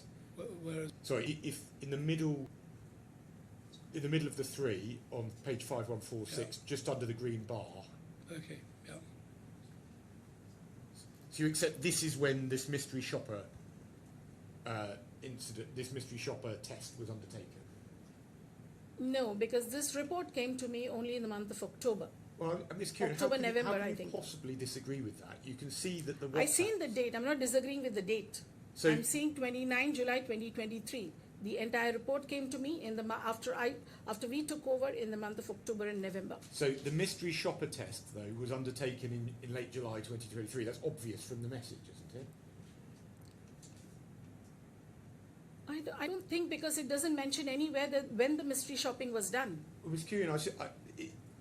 I do say that the approach that you seem to be taking in response to my question is that you would just disagree with it, even if it's plain on the face of the document. No, I agree with the mention of 29th July 2023 there. I agree with that. But if you're telling me that the mystery shopping was done in July 2023, it is false. Well, the point is, I do suggest that these WhatsApps were in July 2023, on the basis that that's what the document says. The point is that you are doing a test of agents running a walk-in service at the very same time as you are refusing to put in place the prepaid appointment system. It's during the same period, isn't it?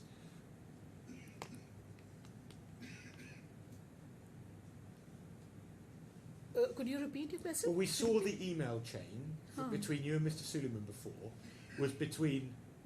was from May, and it went on up until the purported termination at the beginning of October. And in that time, we saw how they were asking you to implement the prepaid appointment system to deal with walk-ins.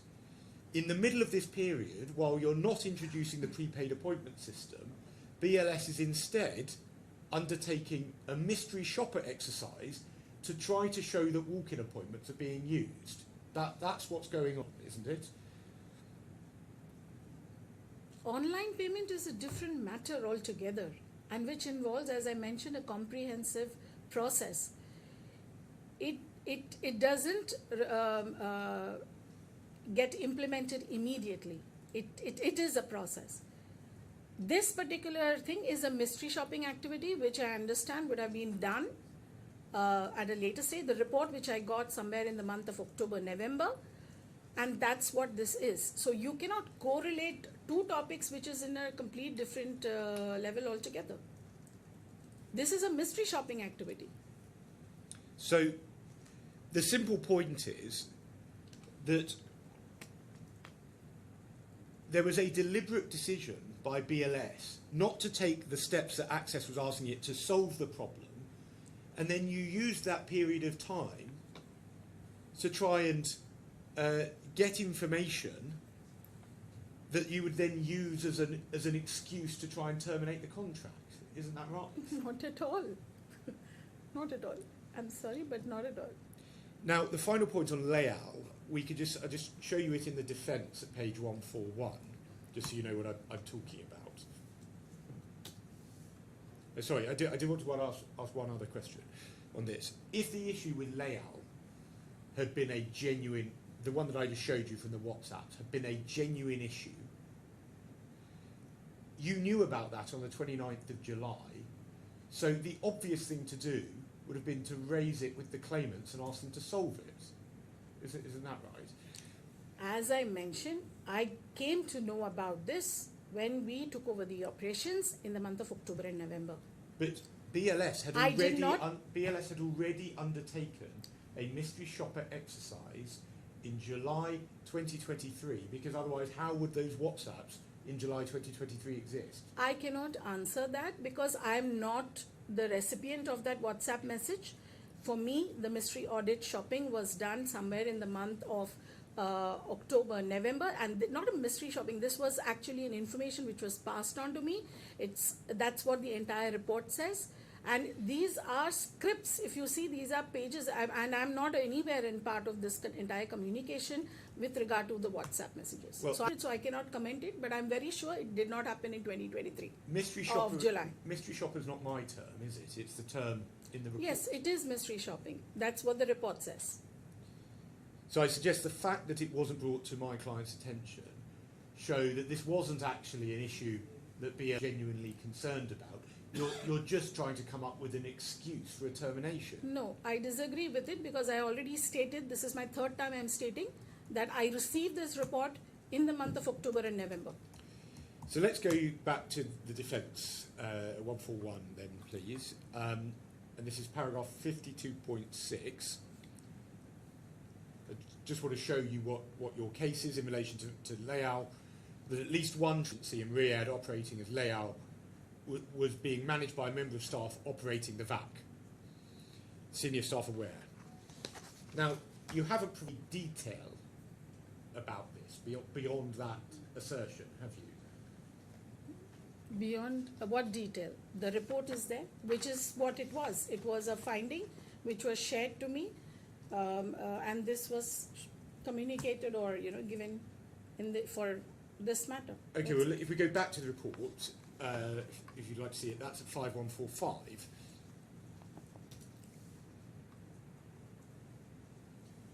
And we see what's said at 2B. And so those specifics given in relation to this, are there? That's what I see. And there are no contemporaneous documents that support this allegation at all, are there? There are subsequent emails and communications which is there as part of the report. Well, we saw the WhatsApps; those have nothing to do with this allegation. And there's no document at all that goes to this allegation about the conflict of interest, is there? Could you just There's no document that's been provided at all that relates to conflicts of interest, conflicts of interest? that relates to this complaint about This is not a 2B. complaint. This is a mystery. This is a finding which has been shared, and as part of this report, they have done a mystery audit.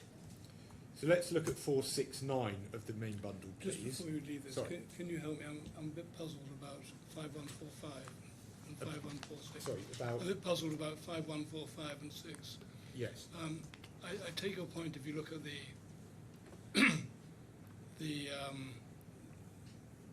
entries on 5146, the date 29th July, Yes. and you say this is what? I say it's You say it's what? What do you say it is? as in what? Sorry, I'm not sure. What this entry is? Is this a? Who's the green? The green is the mystery shopper from BLS, Right. Okay. and But then if you the get- white is layout. The But layout. if you go above to 5145, Yes. E and F, Yes. F, E says that Lyle used to advertise online and so on. Yes. And F says kindly see below one such promotion on 29th July. Isn't that what's being referred to in 5146? No, I think that's the. If you see the black boxes just below Yeah, F, I think that's what's being referred to in F. I see.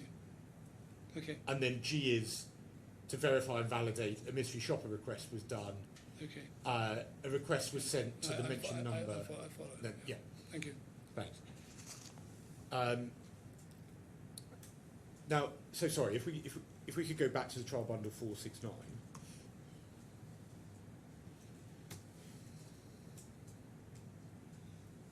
Now, this is one of the disclosure requests. Request 23, all documents in that period relating to the allegations that Leal was managed by a member of staff operating the VAC to the knowledge of senior staff. And we can see BLS's response in the right-hand column that all documents in its possession that are relevant have already been disclosed. So BLS confirms that there aren't any other documents. So it's the same point, which is that beyond a bare assertion in a report, there is not a single piece of substantiation, is there? All the information was shared. And the point is, in fact, it's not even your own knowledge. This is unsubstantiated statements by someone who's not here to give evidence. Isn't that right? At that point of time, Khalid Warsi, because he was managing the operations, he was reporting to me. So he has raised this matter, addressed it to me being the supervisor at that point of time for him. He has shared this report. So that's what I have submitted here. So I suggest that the allegation, you may not know, but I suggest that the allegation is either made up or at least is pure speculation. Which allegation? In relation to the conflict of interest.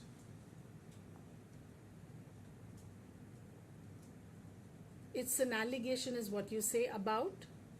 The one we've just been discussing about conflict of interest. Oh no, it is. No, because at the end of the day, they were promoting. They were promoting. Well, let's go back to no-shows. As you mentioned before, there was an issue with no-shows in Lebanon. Now, again, this is not pleaded, so I'm going to just deal with it quickly. But it's right, isn't it, that the Finnish mission was asking for a prepayment service to be implemented in Lebanon as well? In Lebanon, there was a request which came in during the period when there was a collapse of the banking institution. And a prepayment normally is being, yes, I think during that time there was a request which Hiba put across, the country manager then, saying that there is a request which is there and we need to implement it. And it was requested by the embassy? That is what I understand as per what she had informed. Yes. Okay, well, we won't go to the documents then.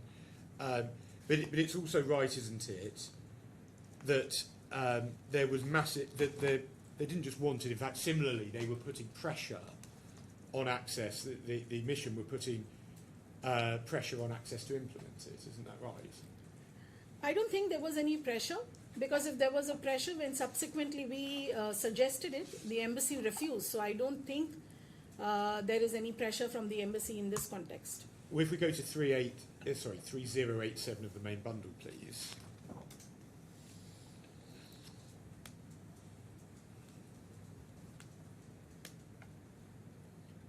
And this is an email from Mr. Ayub to you, and the subject line is regarding proposal to reduce no-shows and fake appointments.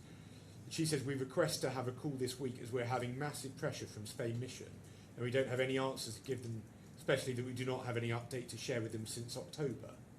So I suggest that there was significant pressure from the mission for this to be And we were in discussion with Ms. Ayub at that time, because what she was proposing was not something which was favourable to us, and we were very unclear of the process which was there, because we have never dealt with an exchange company for an online payment.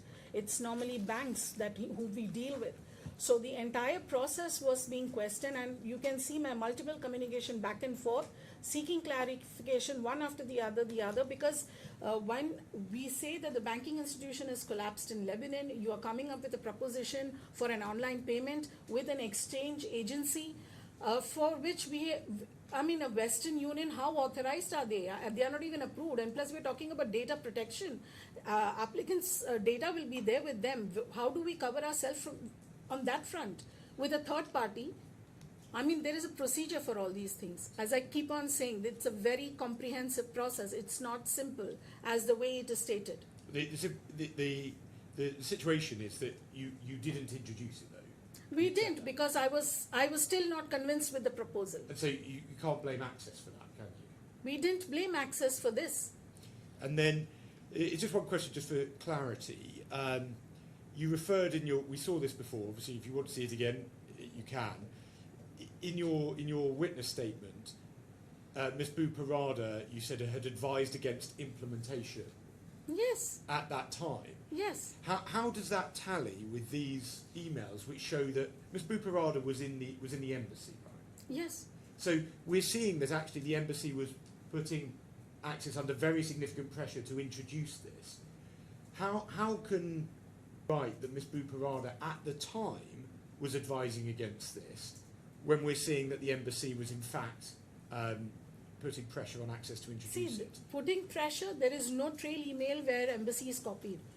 The email wherein I have asked Ms. Buparada, and she has categorically told me, no, there will be no implementation of online payment. Well, but so, I if you- mean, I will follow what the embassy is saying, right? But are you seriously suggesting that when Ms. Ayoub on the 5th of January 2023 says that she's getting massive pressure from the Spain mission, and she's been and that's the point that she said before. Where is the email of the embassy? Please. Are you seriously suggesting she's making that up? See, for me, at the end of the day, I insist for an email communication from the embassy for most of the cases. If there is not, then I ask for it, saying that please give it to me. In this case, and this is a proposal to reduce no appointments, which they came up, and the scenario is different because it was on the event when we had the, banking institution collapsing in Lebanon. So it was for that. So let me ask you about page 4159 of the trial bundle, which is the email you exhibit from Margarita Buparada of the mission in Lebanon, Beirut. And if we just go down the page, we can see that we don't see the email that she's responding to. So when she says, "Dear Anne, thank you for your email," we don't know what that is, do we? Yeah, I think the trail email is not there. And so what she says here is, concerning the point one, I reiterate what I've just mentioned, we're not accepting the implementation of prepaid gateways in Lebanon. So the simple point is that we don't have the context, do we, of what she's responding to here, because you haven't provided that email. To the best of my recollection, this was when I met her. I had visited her before this email was sent. We had discussions on multiple topics, and one of the topic was online payment, and she had asked for us to give some insights on how this online payment works in other locations, and the input was basis that. So that's when she comes back and tells me that no, Lebanon will not go ahead with online payment, while it must have been implemented in Emirates and Saudi, because we gave a comparison of what's happening there as well, but she was very clear she didn't want it implemented there. Well, regardless of the position in 2024, and as I've said to you, I've suggested we can't tell from this email, it's clear from the contemporaneous documents in 2022 and 2023 that at that time the embassy did want it to be implemented, but you didn't, did you? It's not that. If they very clearly I've mentioned the proposal, it was a proposal from Ms. Ayoub, and there were a lot of questions on that entire proposal. And you will see that entire chain of communication which is there. If you see it in its entirety, you will see me asking repeated questions, because the proposition was to not have an online payment through a bank, but through an exchange, which is not an authorized entity. Well, I'll move on now to page 1056 and paragraph 19 of your witness statement, please.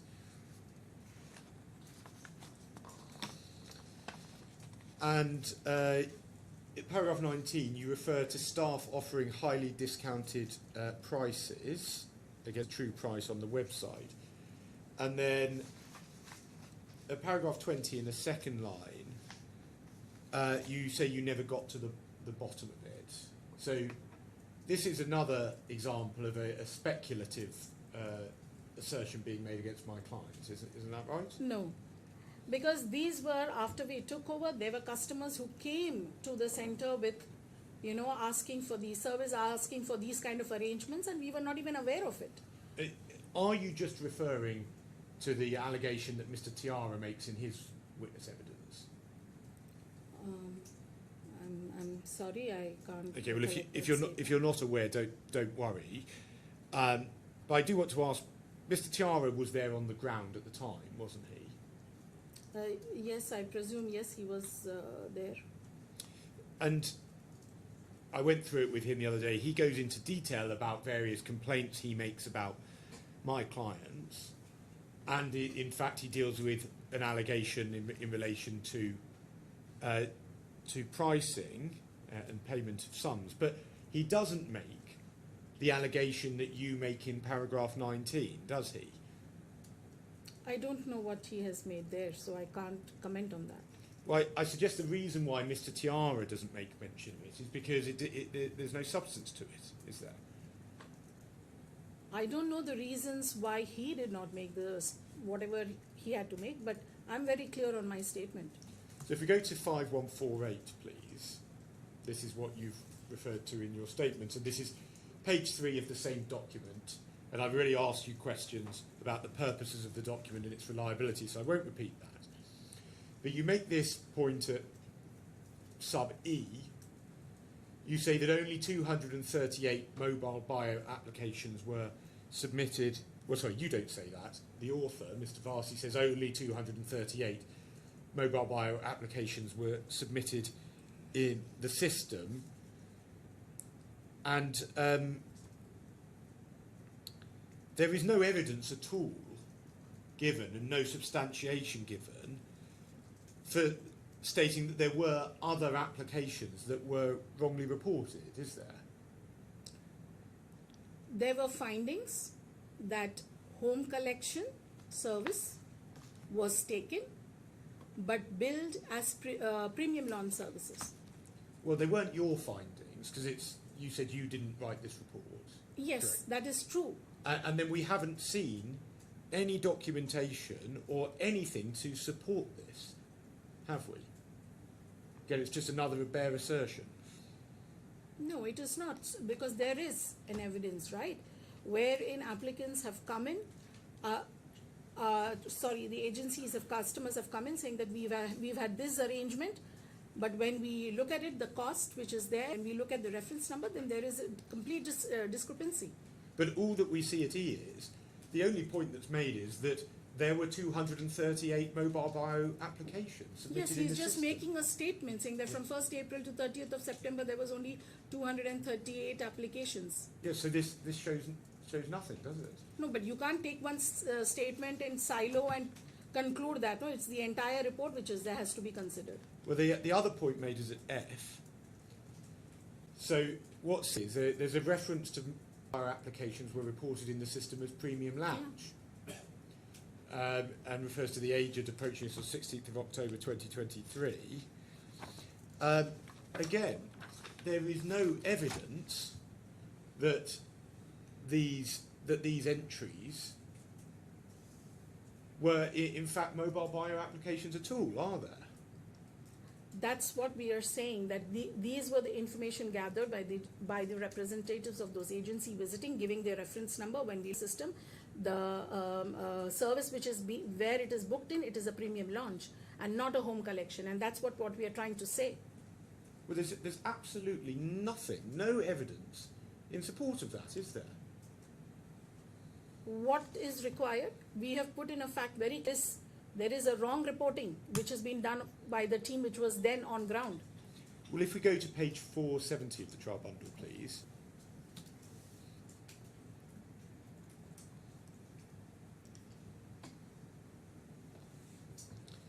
Request, in fact, we're at the bottom of 469 going over to 470. Request 24. All documents, communications and correspondence in the period relating to the alleged failure to book revenue for services. And again, we can see the defendant's response is that the defendant's already disclosed all relevant documents within its possession, custody and control. So there are just no documents that support this allegation, are there? As I mentioned, whatever was available in terms of my emails, I've already given it, and that's it. Now, Mr. Varsi could have given evidence in this trial, couldn't he? If maybe you asked, I think he could have come. I don't know. Well, it's not for my clients to ask. It's your client's decision. But there's no impediment to him being a witness in this trial, is there? I'm not sure. I don't think so. I mean, I'm not in connect with him now anymore, so I wouldn't know if there is any impediment. What's his current position? I have no connection with him at this point of time, but I still think it is the country manager. Country manager for Saudi Arabia. So you're not in contact. So you're in charge of the Middle East, but you're not in contact with the country manager for Saudi Arabia. Okay, let me just say this because my profiles changed last year, so which happened in 2024, but this is a context of 2023. So what's your job? My job is managing Middle East, but there has been a change in the countries which is there. So Saudi doesn't anymore come as part of my profile at this point of time. When did that change? That changed in the August 2024.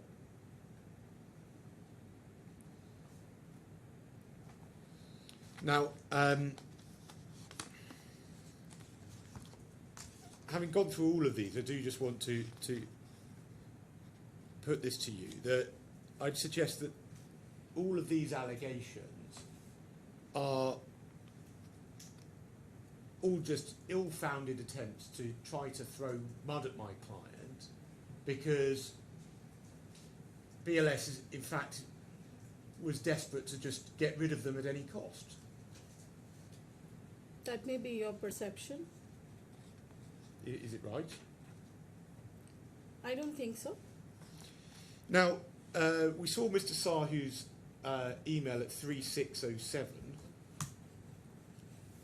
which we've been through. I'm not going to ask you about the substance of most of this, but we saw that he referred to Mr. Kamuni and said that there was an excellent collaboration.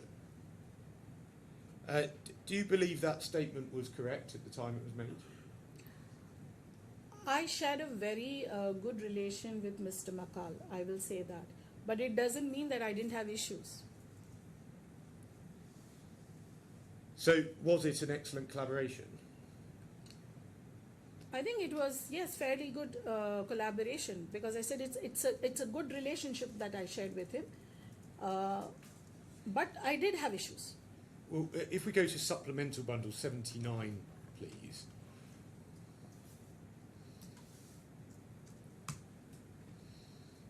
These are some WhatsApps between you and Ms. McCall, and this starts on the 1st of January 2022. Yeah. It goes all the way down to page 88, ending in early November 2022. So that covers just a little over 10 months. And we've got a large number of messages between the two of you. On any view, there was a high degree of cooperation and communication from Access to you, wasn't there? That's what I said. We did share a very good relationship. So when you said that, when you've complained about being kept updated about Access and their communication with you, I suggest that that is not an accurate reflection of in fact how the relationship was. I did say that while I said that we had a good relation, I also said that there were issues, and this was one of them.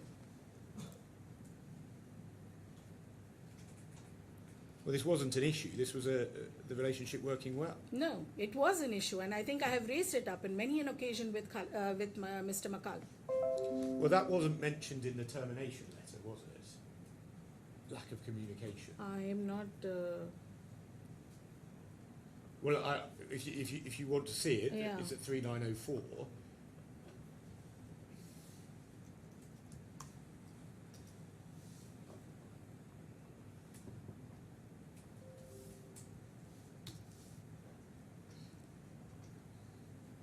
So there's complaint about invoices, security and data, suspicious transaction, obligations to ensure no complaints from customers. There's no reference of lack of communication keeping you updated, is there? What is this document? This is the letter of the 1st of October, which you can see it at the top at 3902, purporting to terminate. But if this were a genuine issue, it would have been. This letter is throwing the kitchen sink at it. If there was a genuine issue, it would have been mentioned, wouldn't it? So you're saying that they're not copying me and helping me to perform better in my operations because it is not mentioned, it doesn't exist? Is that what you're trying to say? If it was a genuine and material problem in relation to the contract, this would have been mentioned, wouldn't it? It is related to the contract because if you see the MOU states very clearly that they are supposed to copy us in I'm all asking why it's communication not to the mentioned. embassy. Sorry? I'm asking why it's not mentioned in the letter. I cannot comment as to why it is not mentioned here. So I just suggest there's another after the event attempt to make a complaint about matters that just weren't genuine issues at the time. I disagree with that statement. Now, I just want to check this. I imagine you can deal with this one quickly. In your statements, you at various points explain what you think the agreements mean. I just want to check, do you accept that the meaning of the contracts is ultimately a matter of law and it's a question for the court, not for the witnesses? Do we need a witness to answer that? Well, so I don't have to put the points to her, but perhaps it's not necessary. I'm not going to stop you if you really want to, but I was only going to ask that question. I've answered it. I'm grateful. Well, let me move on just to a final point. Now, at paragraph 17 of your witness statement is at 1123.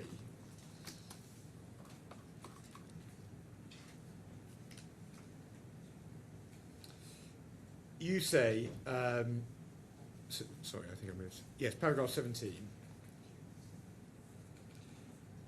You say that Mr. Kamuni and Mr. McCall gave the impression that the transition of the visa centres from the claimants to us and our new partners caused major operational difficulties. I disagree.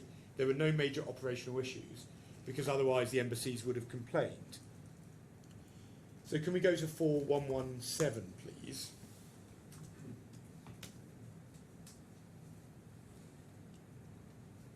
Now this is an email from Julia Martinez Vivancos, who is the first secretary and consul in Saudi. Do you know who she is? Yes. Now, just pick up on in the second main paragraph. Sorry, this is on the 19th of October, so this is a few weeks after the takeover, yes? Yes. She says, second, around 60% of the applications we receive every day contain mistakes. We have been solving a lot of those issues here at the embassy. I've been willing to do that as a courtesy to you, since I understand that transitions are not easy. However, I will stop doing it if I do not see an effort on your side regarding quality check, which you assured me in person in several meetings at the embassy that it was a priority to BLS. So far, not only haven't BLS hired professional people, particularly those two that are already available, but also keep sending people that have been proven disloyal, problematic, and ineffective. And then we can see over the page at 4116 at the bottom. This is an email from not from the mission, but actually from the Foreign Ministry, yes? Is that right? Yes. Yes. And that's to Mr. Sahu. And he says, Mr.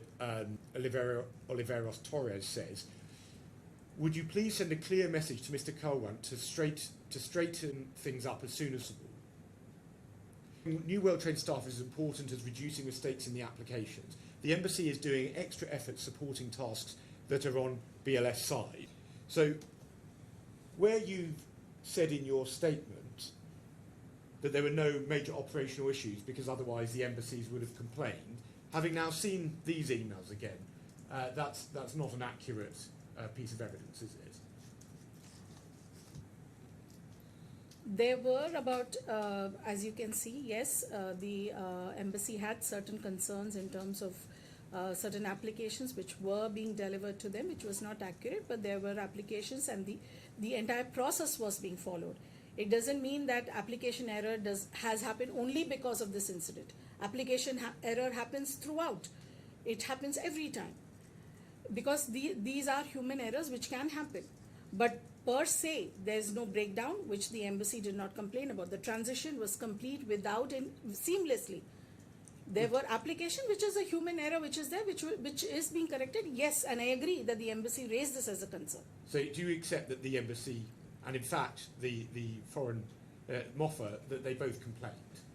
MOFA complained just to fix the issue. That's what he said. They have not complained over here. Because they are copied in the communication, they've just asked us to fix the issue. Yes, the embassy did raise concern on the quality of the applications which were being submitted, not 100%, couple of them which was a concern. Well, it's not a couple of them. Yes. It's, if we go back to, I showed you the email at 4117, it's 60% of the applications have mistakes. Yes, we do. There were two locations, Jeddah and Riyadh. So this is a fair assessment of only from one location which is being mentioned and which is in Riyadh. Now what happened? Sorry, Jeddah here. What happened, Ms. Kurian, is that BLS prioritised the removal of access, not because of providing a good service, but because BLS wanted to take over and have Saudi Arabia for itself. Isn't that right? No. Thank you. Thank you. Any re-examination? Just a few questions. Ms. Kurian, can I ask you to look first, please, at page supplemental bundle 555. You were asked a number of questions about the visit of Mr. Mustafa Ahmed Yes. to the Tehran Visa Application Centre around August 2023. Yes. And you were asked, I'll read from page 156 yesterday, the true purpose of him being there, the only one that comes out from the emails, is that he was there to visit the various new visa application centres for the Spain contract. That's why he was there. So that was the question that you were being asked. Could I ask you to look at some documents? Could we pick up, please, at supplemental bundle 358? We've seen this thread before, and I'm taking you to it about halfway through. On the 10th of July, the Tehran data breach has been reported by the Spanish ministry to BLS. Yes. And on the 13th of July, this email on page 358, you're asking for further clarifications, or you're telling Mr. Anand that further clarifications are coming. Yes. Can I go up the string and see what happens? 357, Mr. Anand writes to you on the 18th of July, and copies in writes to you and Mr. Sahu. And in the second part of that email, do you see he says, "Hi, Anne"?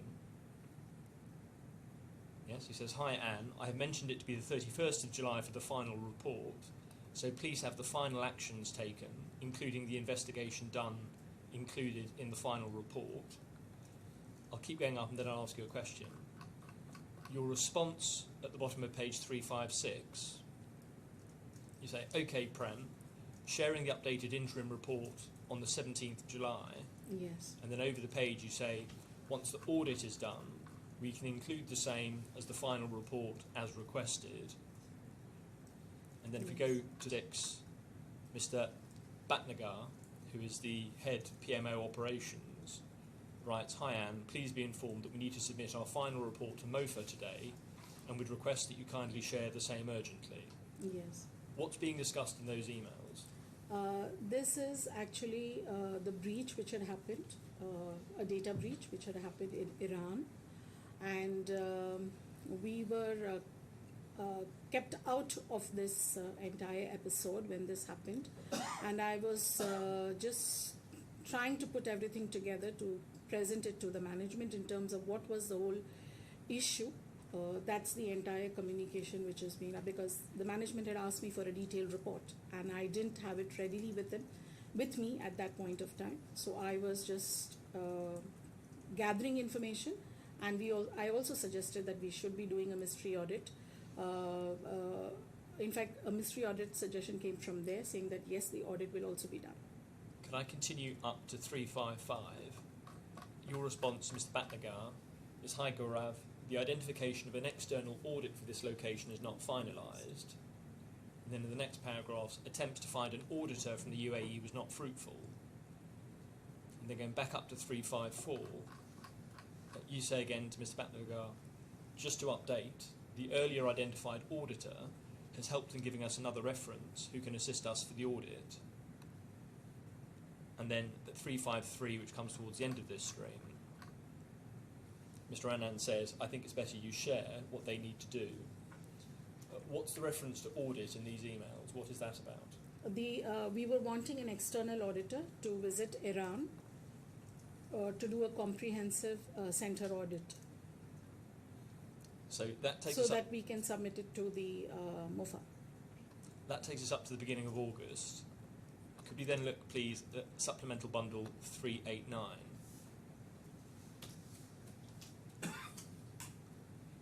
On the 16th of August, you write an email to ahmedafifi. I won't read out the whole email address, but it's a Hotmail address. Yes. Who is that?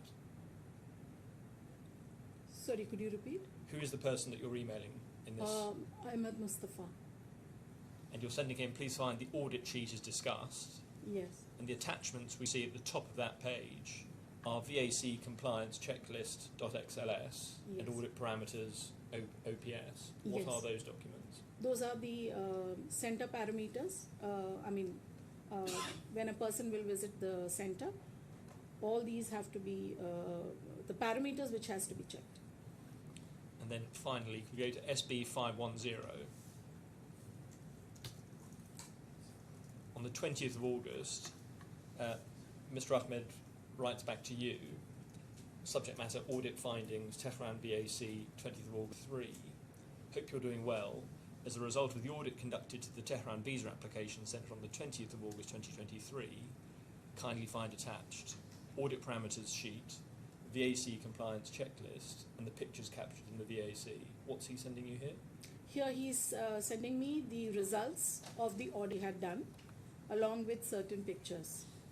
I'm going to be brave. There is an attachment to this, which is an Excel. Can you see the second little set of graphs next to VAC compliance checklist? There's Now, an, see if we can download that and Yeah. have a look at it.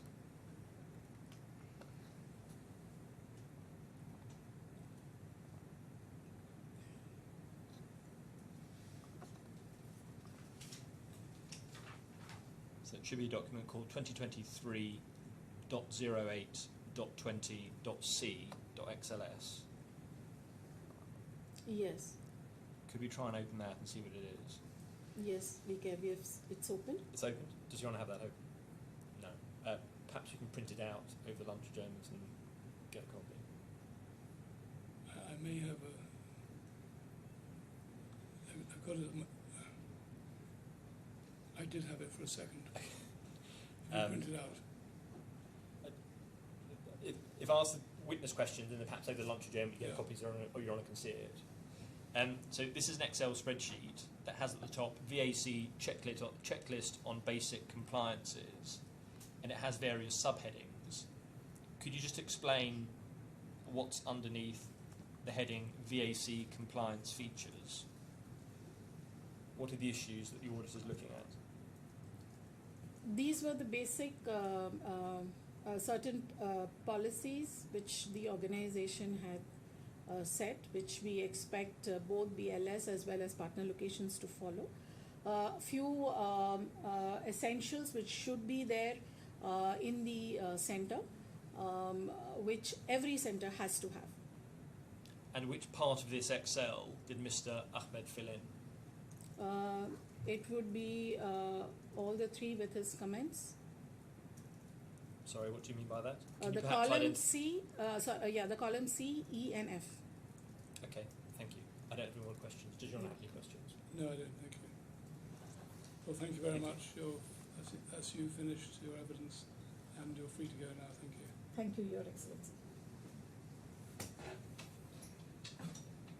Your Honour, the final witness is Mr. Gupta. Yes.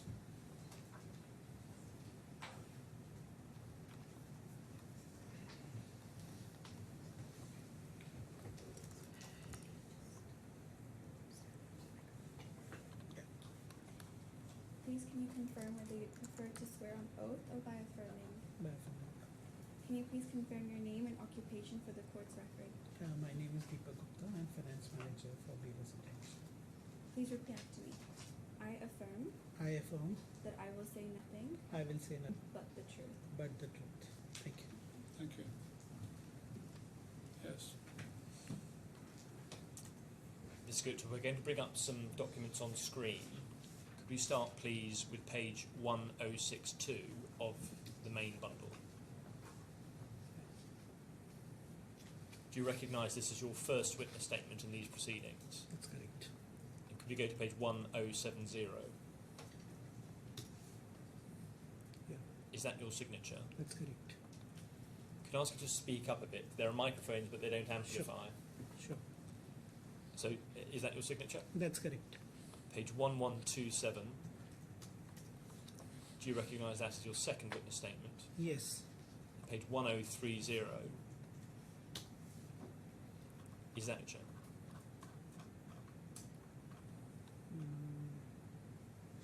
Page number again? 1030? Maybe supplementary. Sorry, 1130. I'm sorry. Yeah, That's your signature. Yeah. Have you had an opportunity to read these recently? that's correct. Are their contents true? Yes. Thank you. You're going to be asked questions. Could I ask you to keep your voice up and speak at a pace that the transcriber can type to? Sure. Thank you. Sure. Yeah. Good afternoon, Ms. Gupta. Good afternoon.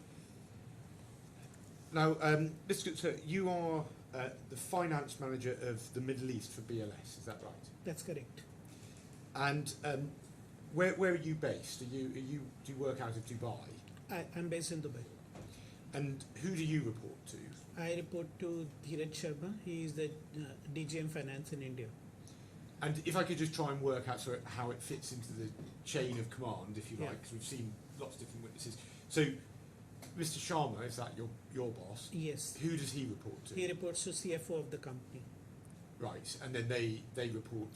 to the management, like shareholders of the company. Yes. So, in terms of the people we've seen already, for example, so Ms. Kurian, for example, is not your boss. So I have dual reporting. So in regional matters, I report to Ms. Ann as well. Right. So you would report directly into her. Is that right? Yeah. So functional reporting is to Dheeraj Sharma, and because I'm based in Dubai office and she's the regional head, so one sort of reporting to line to her as well. Yes. And so the reporting line would then go her, then up to Mr. Anand, and then up to Mr. Sahu. No, I don't interact with them normally. Yeah. Right. And obviously you're the finance manager. Do you have formal finance qualifications? Yeah, I'm a chartered accountant. You're a chartered accountant, right? And now you say in your statement that your job includes managing the receivables in the Middle East. Are there other aspects to your job? Yeah, so I take care of accounting part, receivables, payables, auditing function. Yeah. Yeah. So it's accounting type. Yes. functions. Yes. So you're not an you aren't involved in operations then. I'm not involved in operations. And then have you worked outside of the UAE, Yes, I've worked in South Africa 5 years. South Africa, anywhere else? No, then in India. No. And do you personally have experience of running a business? No. Now, you explain in your statement that working invoices are generated by Carillon. That's correct. So I just want to check I've understood this correctly. BLS uses Carillon, which is it's an accounting services company. Is That's that right? correct. Yeah. It's in India. Yeah. Carillon, is that managed by the BLS finance team? It's not. So basically, we have contract with them. So they have access to our system and they prepare the invoicing and do the accounting on behalf of BLS. So who would communicate with partners like the claimants? Would that be you or Carillon or both? So it would be both. So invoices get sent by Carillon team directly to the IAT, and I was copied in all those emails, most of the emails. Now, as part of your job, you wouldn't be involved in the negotiations between the parties, would No, you? I won't be. So it's right, isn't it, that at the level you are, and given the nature of your job, in terms of the real issues between the parties, that would be something dealt with by those at a different point in the chain to you. That's correct, but I may be aware of all those issues. Now, if we go to page 1064, your witness statement, please. And that's paragraph, and I just want to ask about paragraph 7C. And you're talking about the commercials. Yeah. And as we covered with His Excellency before, obviously our position is that the true meaning of the agreements is ultimately it's a matter for the court.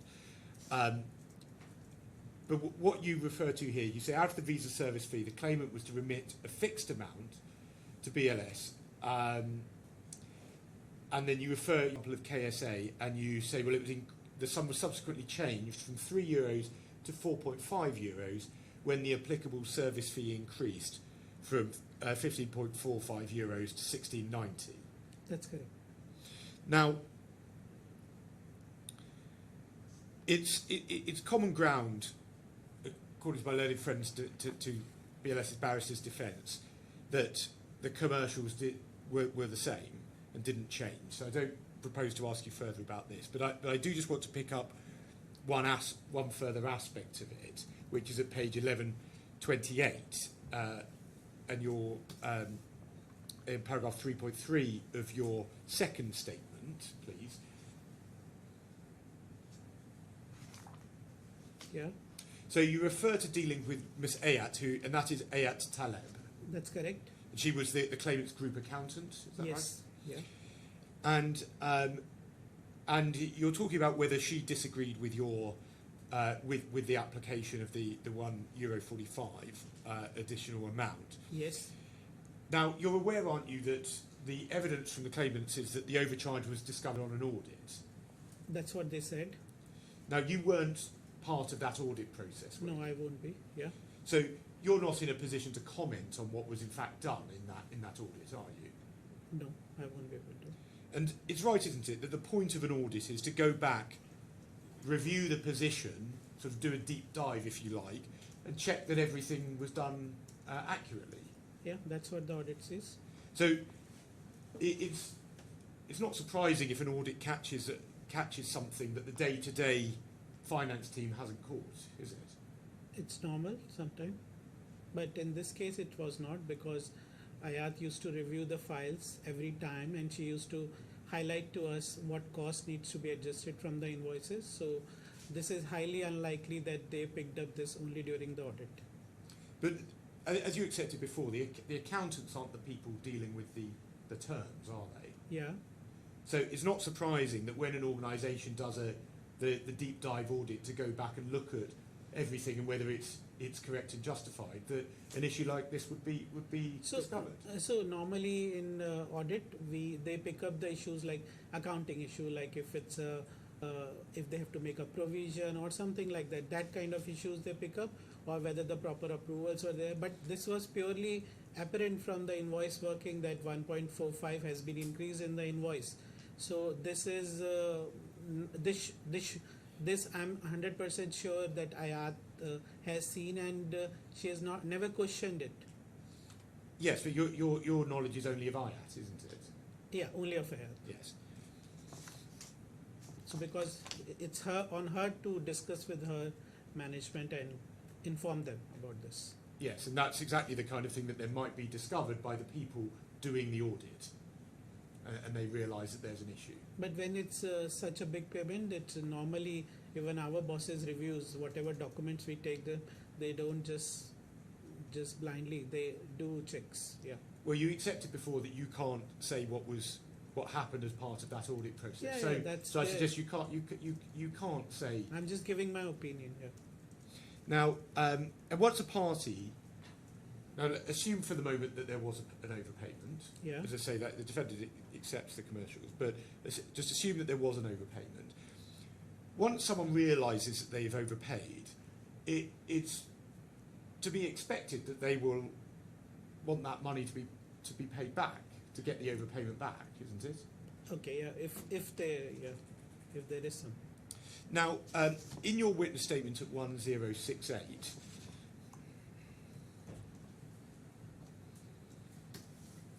paragraph 24, you refer to the claimant's response to, you call it a formal notice of claim, but don't need to worry about the terminology. You say the claimants responded on the 27th of September and they raised the overcharge in that letter, yes? Yeah. When that came in, did anyone from BLS ask you to investigate the overcharge? Did anyone ask you? No. So BLS didn't say to you, can you work out the amounts? No, because we knew it. Like that invoice is correct. So why would somebody ask me to go and check? Well, if a partner raises an issue, surely Yeah. you'd want to investigate, wouldn't you? No, but investigate what? Well, presumably it was the response to this letter. This was sent by lawyers, the claimant's Yeah. letter. That wasn't a matter for you, was it? No. Yeah, it was a legal matter. Yeah. Yes. So what would happen is you would just They you will would- just normally call and ask. They would, Yeah. and the point is they never asked you to investigate it. No, they did ask, but it's not. I have to go and check my working, because if I'm doing some work, if I have reviewed something, I'm pretty sure that there was no overcharging. So there is no going back checking again. Yeah. So how did they ask? I think this letter was discussed over the Zoom call or something. With me, I was on the Zoom call. Did they send you an email? I don't recollect. Now, I just want to ask about the impact of the overcharge. Okay. Now, assume for the moment that there's an overcharge. Now, could we go to, and this will be a challenge for all of us, to page 1200 of the trial bundle, please.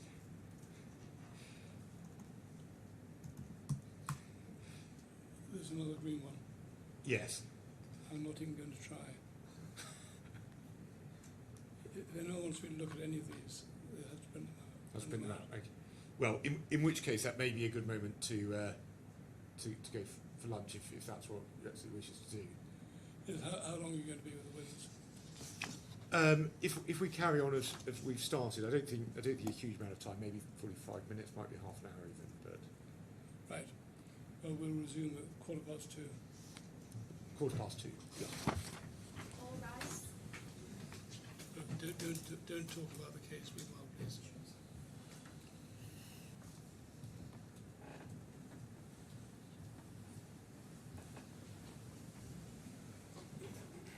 Good afternoon. Yes, I see I've got. Yes. Well, there have been two developments. First is so Mr. Oram has deposited a series of spreadsheets and other documents, I think, which are printouts, which you should have. Sorry, this one. Yes, Your Honour has two documents. One is the spreadsheet that Ms. Kurian was taken to. Yeah. In the bottom right-hand corner, we put a page reference to the email that it is the attachment to. So Your Honour has Yeah. the So original email. that was added by you. Exactly. By your side. Yes. So that's the Excel spreadsheet that was downloaded. Yeah. The second bundle, the larger one, will become relevant tomorrow. That is all, well, not all of the Excel spreadsheets, but it's the main Excel spreadsheets to Mr. Girard's report, to avoid having to go through Excels tomorrow. But Your Honour just needs to put that to one side. I have to take it home and try No, and not read at and all. understand it. I think it make good reading. Yet. That's, Now, in the other development. Hold on 1 second. Oh, sorry. Yes, the other development you're about to tell me about this extra screen. Yes. Right. So it's sort of we've entered the 21st century. To make it easier, the documents where there are spreadsheets will be cast onto the screen in front of your Excellency, so that should hopefully allow those spreadsheets to be seen. Yes. What I'm not sure about is where I get the transcript now. Do you know?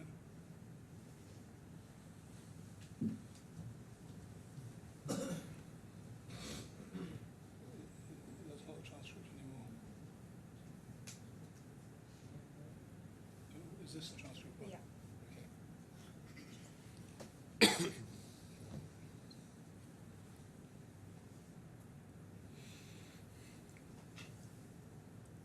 Can you get the transcript onto the screen?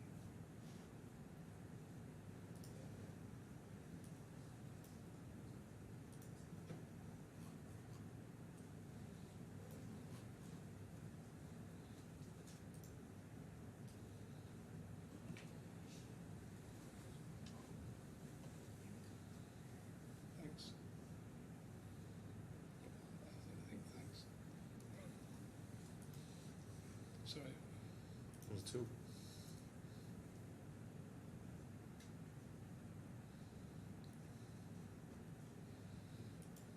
It's not promising.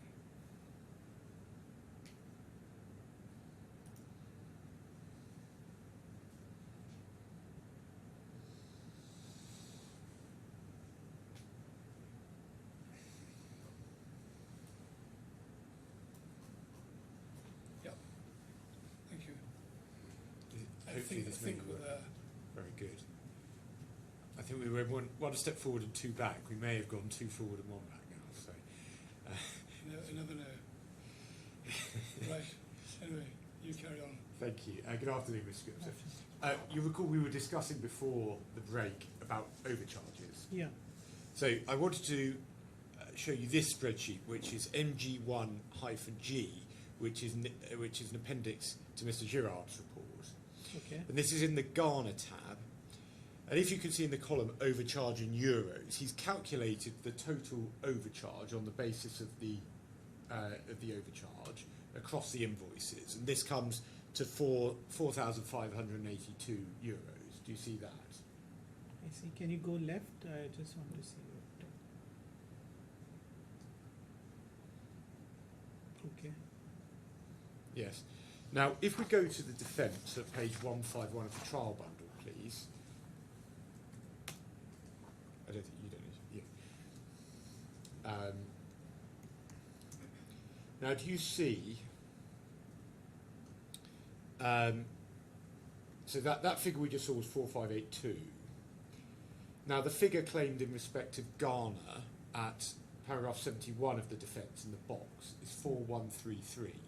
Okay.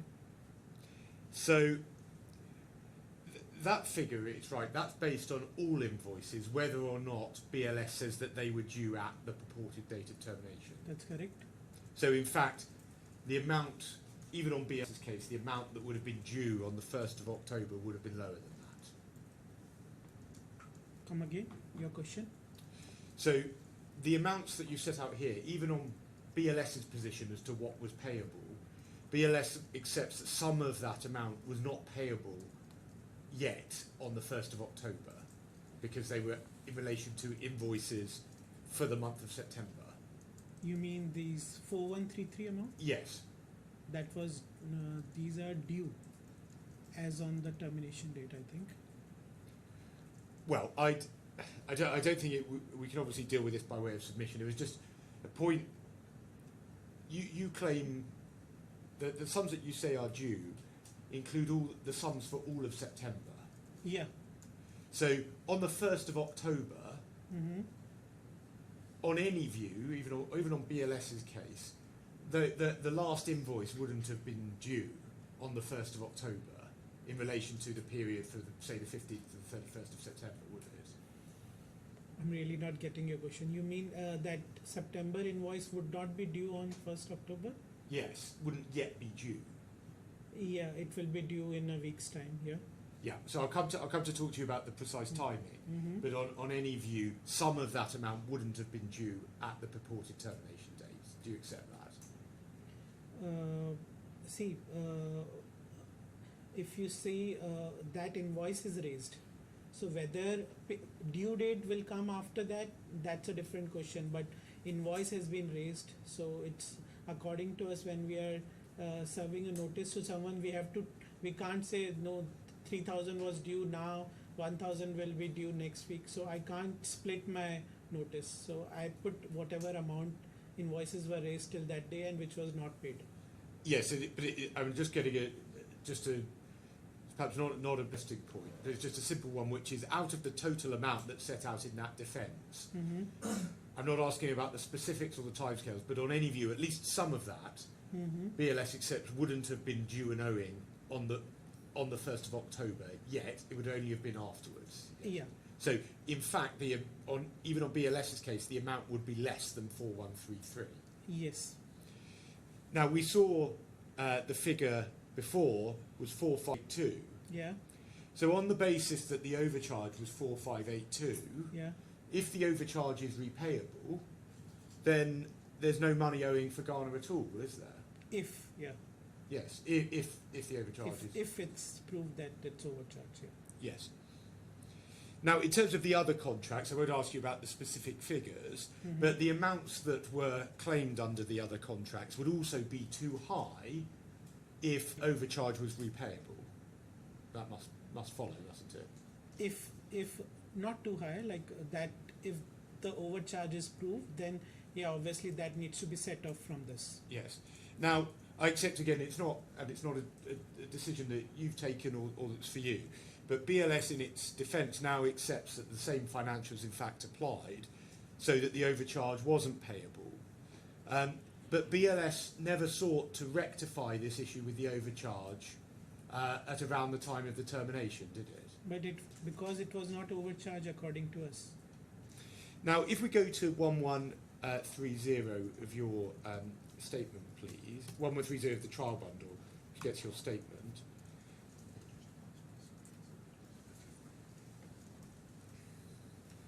And this is witness statement. Oh, sorry. That's right. Just as new arrangement has Yeah. covered my documents.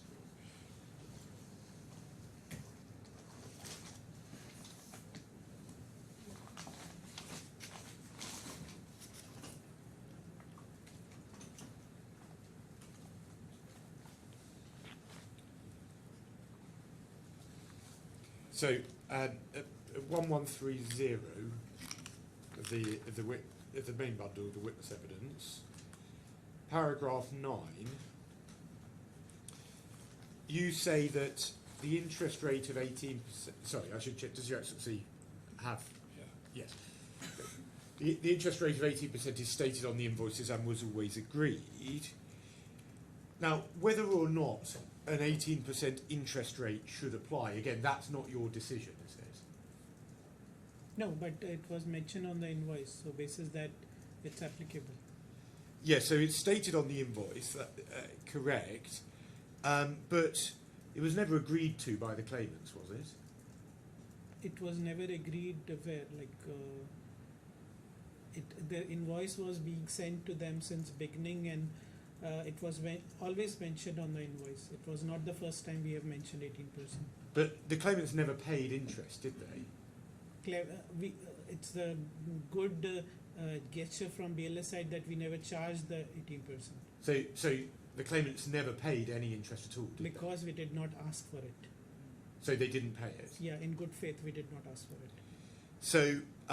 So they never did anything to agree to a rate of 18% of interest, as far as you're aware, did they? No, but they are getting the invoice, so that's they should have questioned why it's mentioned on the invoice. Well, this interest rate wasn't specified under the contract, was it? Or perhaps you don't know. I don't think it's mentioned in the contract. Now, are you aware that under UAE law, or I suggested under UAE law, the maximum permitted interest rate is 9%? I'm not aware of that. Well, if you were aware of that, or if you knowing it now, it can't be reasonable to ask someone to pay an interest rate that's twice the amount permitted by law. That can't be reasonable, can it? So it depends. Like if another party is agreeing to 18%, then I don't think a law can restrict the amount of interest which another party can pay. Well, I don't think you and I need to have an argument about what Okay. the law is. Okay. I mean, if you assume that I'm right, that the maximum is 9%, it wouldn't be reasonable to ask someone to pay double that, would Well, it? is it really for this witness to speculate on what would be reasonable about a law he doesn't know about? Well, perhaps I mean, he does talk about it in in his witness statement. Well, I'll ask this question if I may, or just to move on from that. Then, you suggest that the same paragraph that there's an interest component of around €70,000 which the claimants are liable to pay. Yes. That's based on 18% interest, isn't it? Yes. So, if 18% interest isn't payable, then the interest figure would not be as high as that, would it? Yeah, that's up to 18% is not agreed to the court, and yeah, it will change. Now, I just want to ask about loss of profit, if I may. Paragraph 13 of your witness statement at page 1065, please.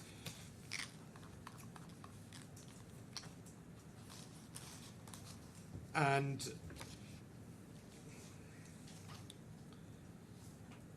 you say that the claimants have produced 4 spreadsheets, one for each of the territories, and these are the revenue spreadsheets, yes? Yes. And then you say they appear to be correct in terms of numbers. That's right, isn't it? Yeah. Now, paragraph 29 at page 1069, you talk about the lost profits claims, and you say, from my day-to-day handling of the actual revenue data, covering typical volumes of applicants and normal uptake of value-added services, I do not believe the claimant's profit claims are realistic. Just going to this, the essential elements of the loss of profits claim would firstly be the expected revenue. You accept that's part of it. Not just that, yeah. Other No. components, yeah. Yes. That will be there. And then you have to take away the cost as well. That's correct. Yes. Now, in relation to revenue, you've just agreed that the numbers look accurate in terms of the claimant's revenue Yeah, numbers. those sheets were, yeah. Yeah. In terms of looking at costs, in terms of the amount that BLS has charged to the claimants, Okay. subject to the dispute about the overcharge, Mhm. but on any view, the parties have agreed otherwise what BLS is able to take. Okay. So that's not controversial, is it? No, what BLS has charged is not controversial, yeah. Yeah. So that just leaves the claimant's own internal cost, doesn't it? Internal cost means all the costs to run the center, yeah. Yes. Well, you weren't, in your role, you weren't provided with information as to what the claimant's internal costs were at the time, were you? Yeah, claimant has not provided, but yeah, because we have understanding of the business in Saudi, so based on that, I can say the profit figures were inflated by the claimant. Well, you've no basis or you've no special knowledge about which to opine on this, do you? You never even saw what the claimant's own costs were. Yeah, because I don't think they have given all the supporting for the cost part. But And- sorry, please yeah. do carry on. And even if even if the layman looks at those numbers were not even sufficient to cover the cost for the rental and the salary parts. Well, Mr. Gupta, you accepted before that you don't do operations, do you? I don't do operation, but I know how big is the center, how many staffs are required to run the center. Well, you say you've never run a business, have you? I have not run the business, but I know the costing and all. You've never operated you've never worked in Iran, have you?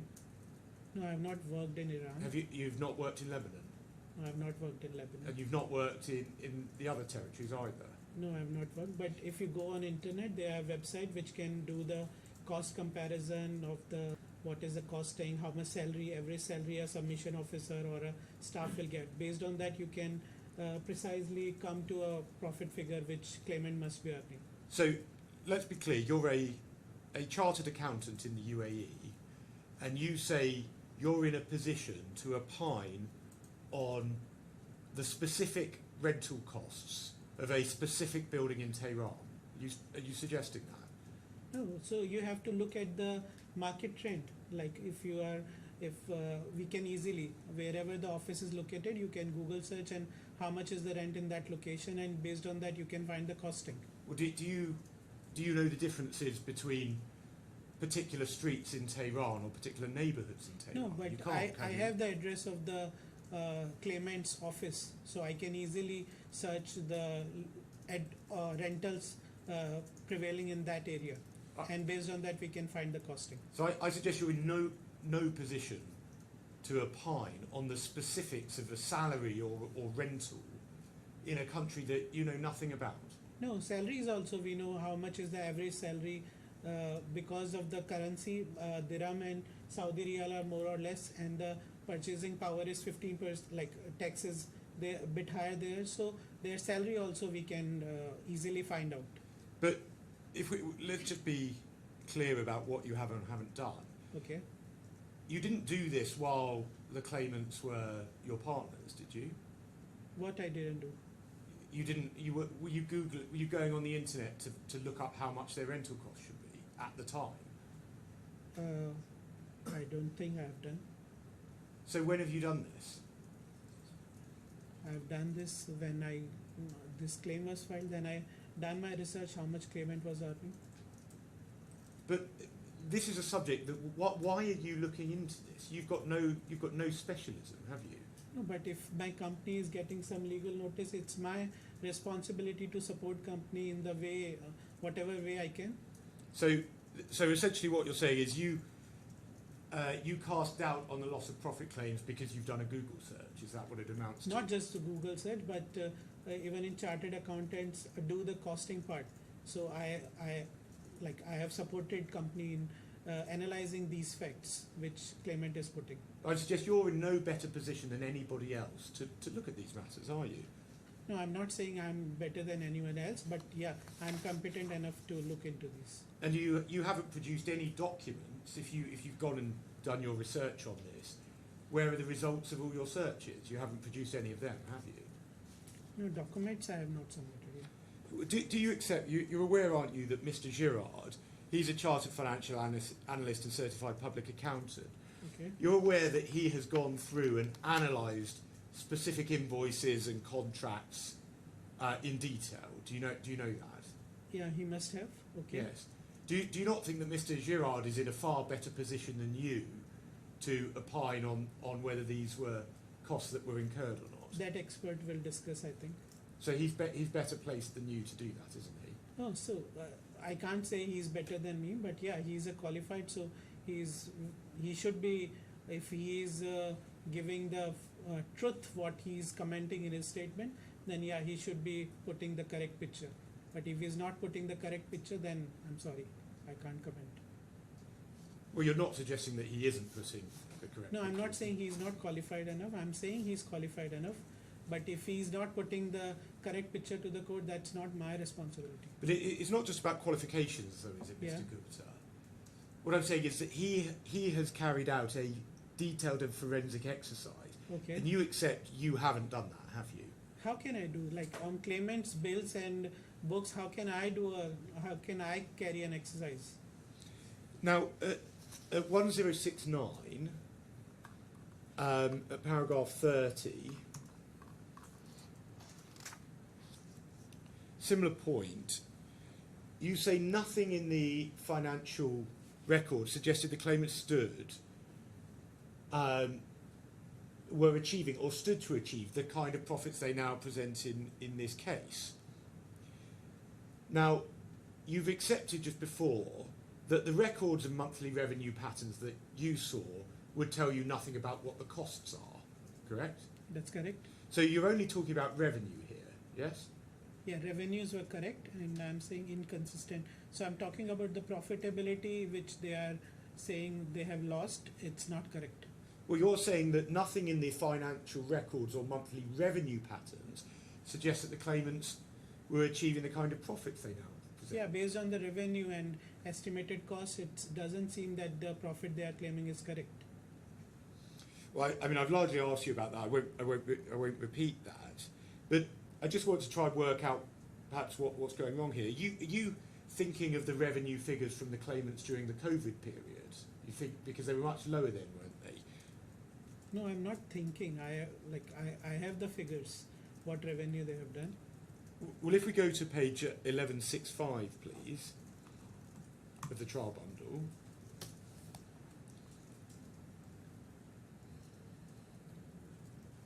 And we can see this is Mr. Girard's calculation of the figures. And I've saved everyone from the underlying spreadsheet. There are specific figures. But for the 9-month period in 2023, the actual revenue figures are of the order of around $4.5 million for just 9 months, aren't they? I don't recollect, but yeah, based on this sheet, yeah. And obviously the 12-month period will have higher figures. Yeah. And so you've accepted that these figures are correct. So there's nothing at all unrealistic about the loss of profit figures, is there? I can't comment. I have not seen this. I just why have you taken it on yourself to? This is not your area. Why have you taken it on yourself to comment on this? No, because I found that statement was incorrect, so I commented. Did someone more senior ask you to do that? No, nobody asked me, but if a report is coming to me, I reviewed it and I found something which is not making sense, so I made the comment. Now I want to ask you about payments. I've largely dealt with the basis of payments with other witnesses, so generally not going to go back to you with this. Just a couple of additional points, though. Okay. Now, do you recall that in your witness evidence you refer to the meeting that was held on the 1st of September 2022? I can show you it if it would help. Yeah, if you can. Of course, it's 1067.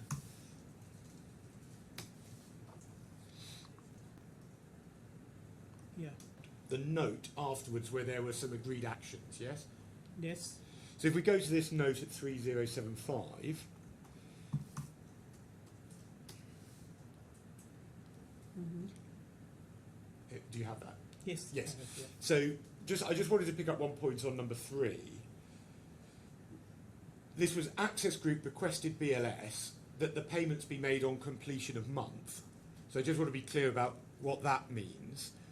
So it's right, isn't it, that the invoice periods were 2 weeks, 1st to the 15th, and then the remainder of the month. 2 invoices in a month. Yes.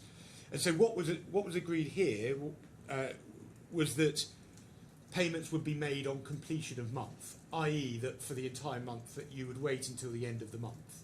That's what, yeah. Which sentence you're saying? This is at 3. Except that payment will be made on completion of the month. Yeah, on that day, yeah.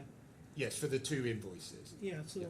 I think that's they're referring to the September, for that period, that all the payments will be done in that month, end of September.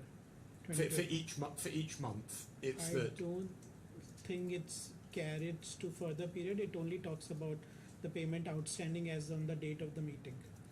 Well, I asked you, if you look at this, this is talking on a general basis, talking about number 1, 30-day schedule, number 2, quarterly invoices and receiving the payments only on the completion of The monthly meeting billing. was on outstanding payments, so it's only referring to the outstanding payment, that all the outstanding payments will be cleared by end of this month.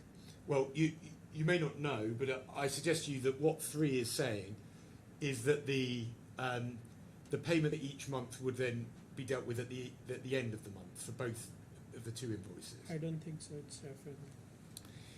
Well, let's. I want to ask you about your ageing report, which is at 3889, and this has 627 lines. I think it will come as a relief to you and probably to everyone else. I'm not going to go through 627 lines of this document with you. Now, the defendants don't have a pleaded case about payments prior to the middle of 2023. but you have included them in the report. I'm not, as I say, I'm not going to go through all of them, but I just want to briefly just ask some things about this. So you joined BLS in 2019, is that right? That's correct. So prior to 2019, you weren't involved in the events that happened. Yeah. Now, in your report, you don't include any allowance for delays due to COVID, do you? What do you mean? Like we did not give any discount? So when you're talking about due date and delay, No, we have not considered anything. you haven't taken into account COVID. Yeah. You haven't taken into account any delays caused by the collapse of the Lebanese banking system. Not specifically. Yeah. Similarly, capital controls in Ghana, No, not in this sheet. Yeah. sanctions in Iran, No. any problems with making frequent transfers from Saudi, also not reflected. No, not in this sheet. You don't make any allowance for where you had very small balances and over from month to month, do you? Small balances which are outstanding. Yes, it was them because they were so small, were rolled over. No. So you haven't reflected that. No. Where there were invoice disputes, you don't make allowance for that, do you? Invoice dispute, like what? So, for example, do you recall that in Saudi in 2021 there was a VAT change, Okay. and that caused about a 3 to 4 month delay? Do you recall that? 3 to 4 months delay in the Yes. invoice payment. I don't recollect. There was a change in the VAT in Saudi. Yeah, it was increased, that I know, but there was a delay in invoice generation or payment. I don't recollect that. Okay, well, I suggest to you that there was, but if you don't recall, but that's also not reflected in these figures, is it? No, it's And then, just to give one further example, if we go to 3705 of the trial bundle,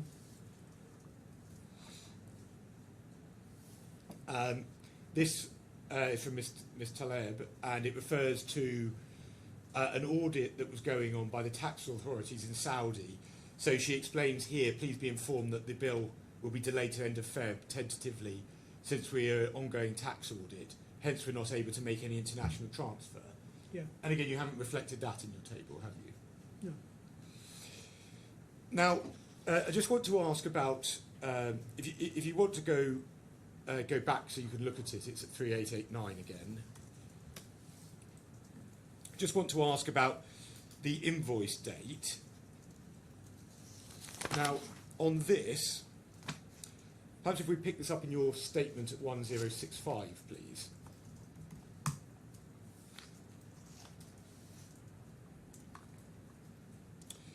Now, at paragraph 12, you refer to the working invoice, and you then, 2 lines up, you say there was a verification and approval process. Yes? That's correct. And you say that and then at paragraph 16, you say what would happen is either the claimants might respond with comments or note a difference, and then you would update the invoice. That's correct. And then if they approved it or the claimants didn't respond, you assume they agreed, and then there was a final invoice issued. Yeah, we used to wait 2 days and send a reminder. If she's not replying, then we'll raise the invoice. And then at paragraph 18, essentially you explain that that's when you get to a final invoice. Yes? The second step, yeah. Yes. So, now what you've done in your spreadsheet, if we go back to 3889, is that you have an invoice date and then you have a due date of 10 days. I've So- added, 10 days. I'm sorry. Yeah, I've added 10 days. So Yes. to cover the 3-4 days which took for the invoice working, invoice raising. Yeah. Yeah, so you basically say you get to the final invoice, and then I'll talk to you about whether it's a week or not in it, but let's put that to one side for a minute. Okay. But what you do is you add time to get to the final invoice, and then you have the period that you then apply after that. That's Yes. what we use for this purpose. Yes. Now, you in paragraph 16, you exhibit as an example an email that's at 3752 of the bundle.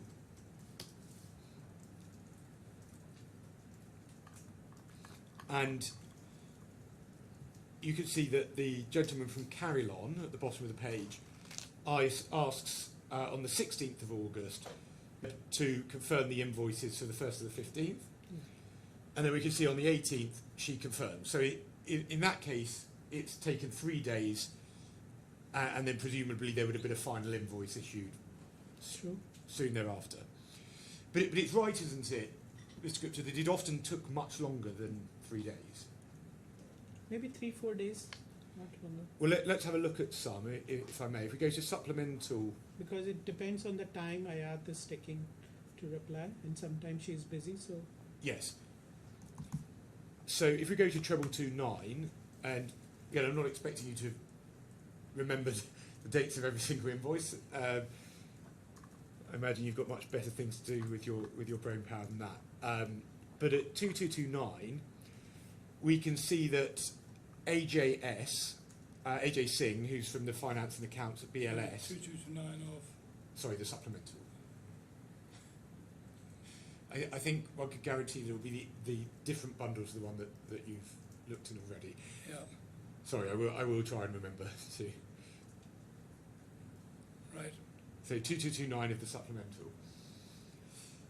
So can we see here that this is for the period 1st of July to the 15th of July? that's Yes? correct. And then it's on the 19th of July, 4 days later, that Mr. Singh provides the initial invoice. That's correct. Then if we go up the page, we can see that that's confirmed by Ms. Teller, but in fact on the next day, on the 20th. Yeah. Yes.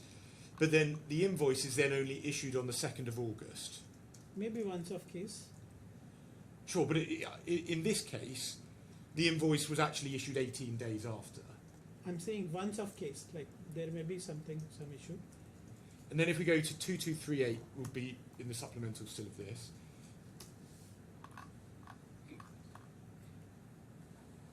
And then this is a different Mr. or possibly Ms. Agarwal.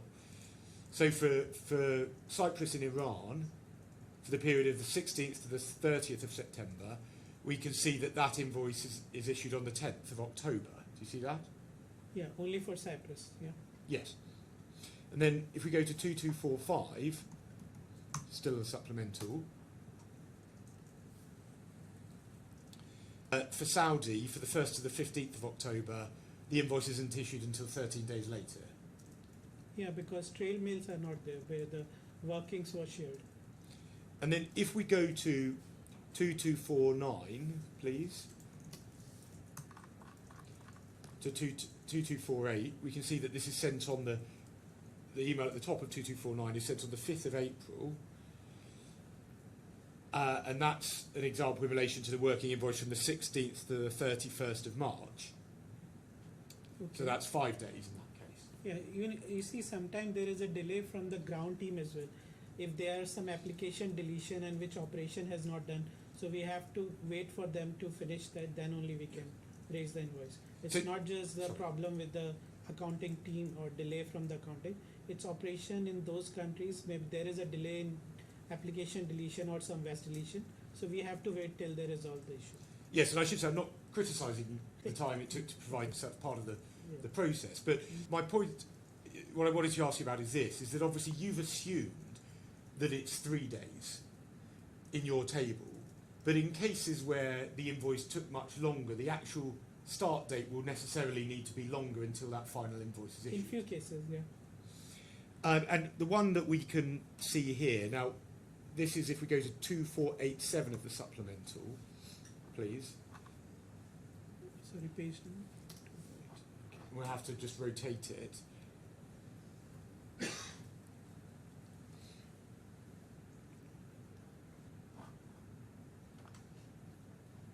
Well, in fact, I'm sorry. Let me just show you.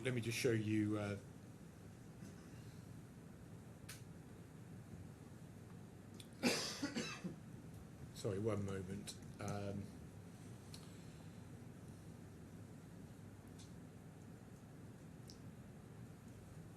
So I should have showed you back at 2248. 224. Yes, apologies for not doing it while we were there. We can see that it's sent on the 5th, and then if we go up at 2248, Ms. Taleb confirms on the 6th, the next day, and then the invoice isn't issued until the 8th. Do you see that? Yeah, so it was issued on 6th of in the evening. It was confirmed on 6th evening, which was 5:23. I don't know which country's time, and then one day in between I see, and the very next day they have issued the invoice. Well, it's issued on 8th, yeah, yes. yeah. So I just want to show you just how it plays out then. So if we go to the table here at 2487, which is just looking at 2023 only. Okay. So what we can see is at row 5, 6, and we've taken your table and added some extra columns.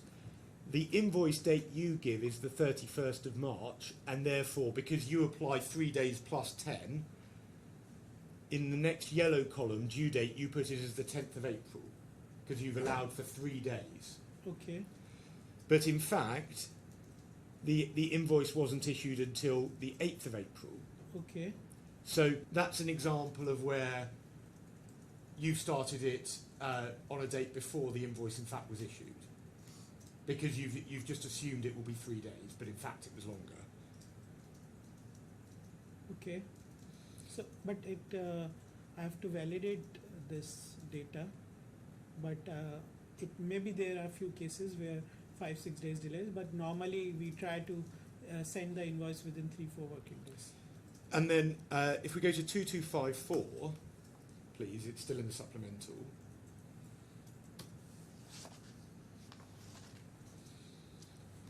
So this is for the period of 16th to the 30th of April. And we can see that the initial invoice isn't sent until, that the invoice isn't sent until the 11th of May. Do you see that? Yeah, but I can't see the trail email here when the confirmation from the IAT came.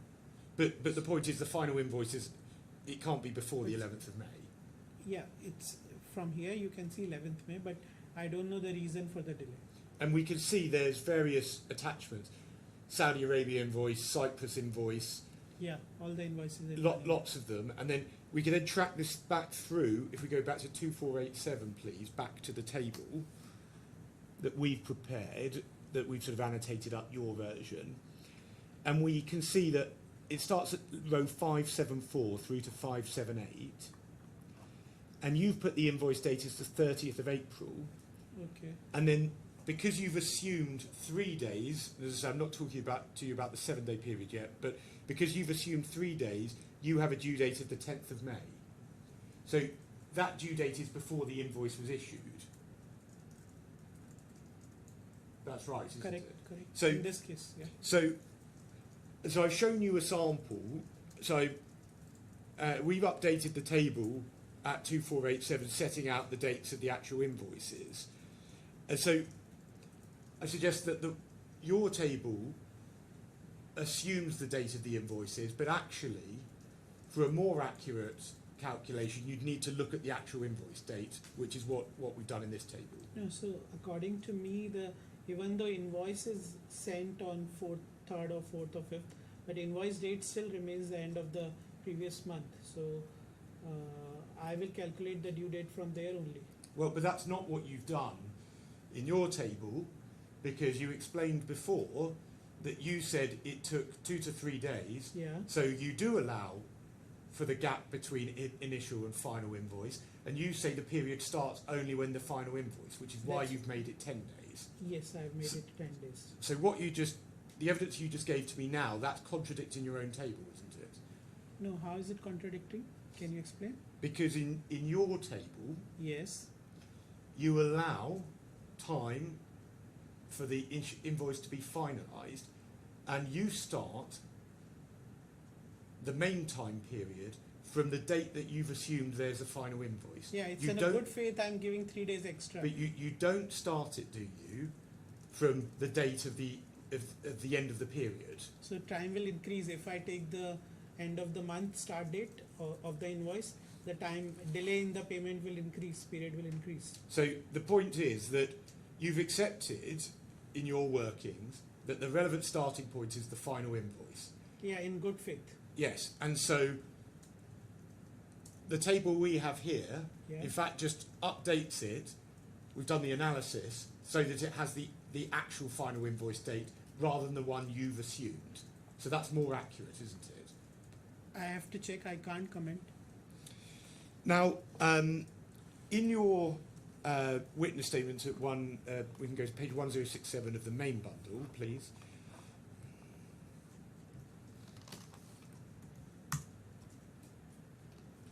Paragraph 19.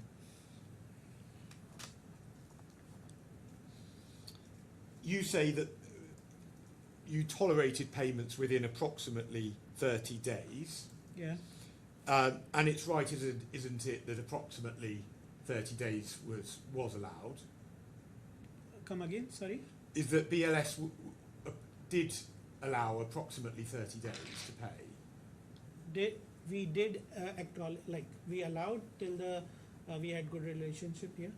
In Now, good faith. Yeah. I mean, I really put this point to you, but just to say, that's subject to the point we discussed before, that there was a need for the earlier invoice in the month to wait till the end of the month, No, and then allow approximately 30 days. No, so allowing 30 days doesn't mean that we change our payment terms to 30 days.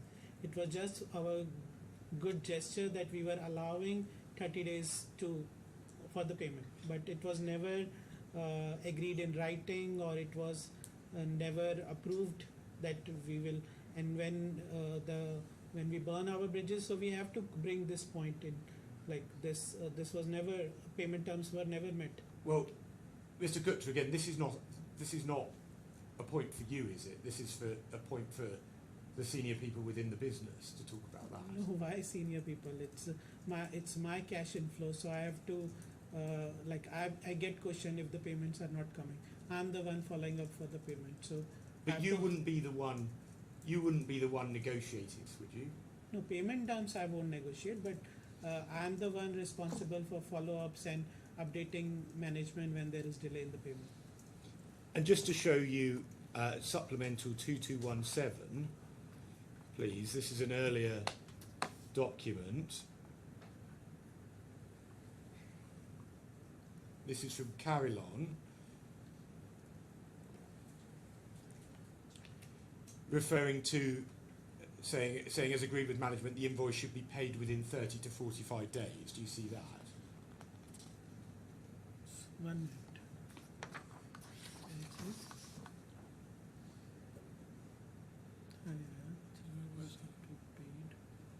So at the bottom of the page. It's before I joined, but it refers to the specific invoice which I mentioned here. And it follows from the fact that, as your evidence is it's approximately 30 days, was that it wasn't the case that there was a hard cut-off at midnight on the 30th day. It was that in terms of there was a forbearance allowed, which was, as you say, that it had to be paid in around approximately 30 days.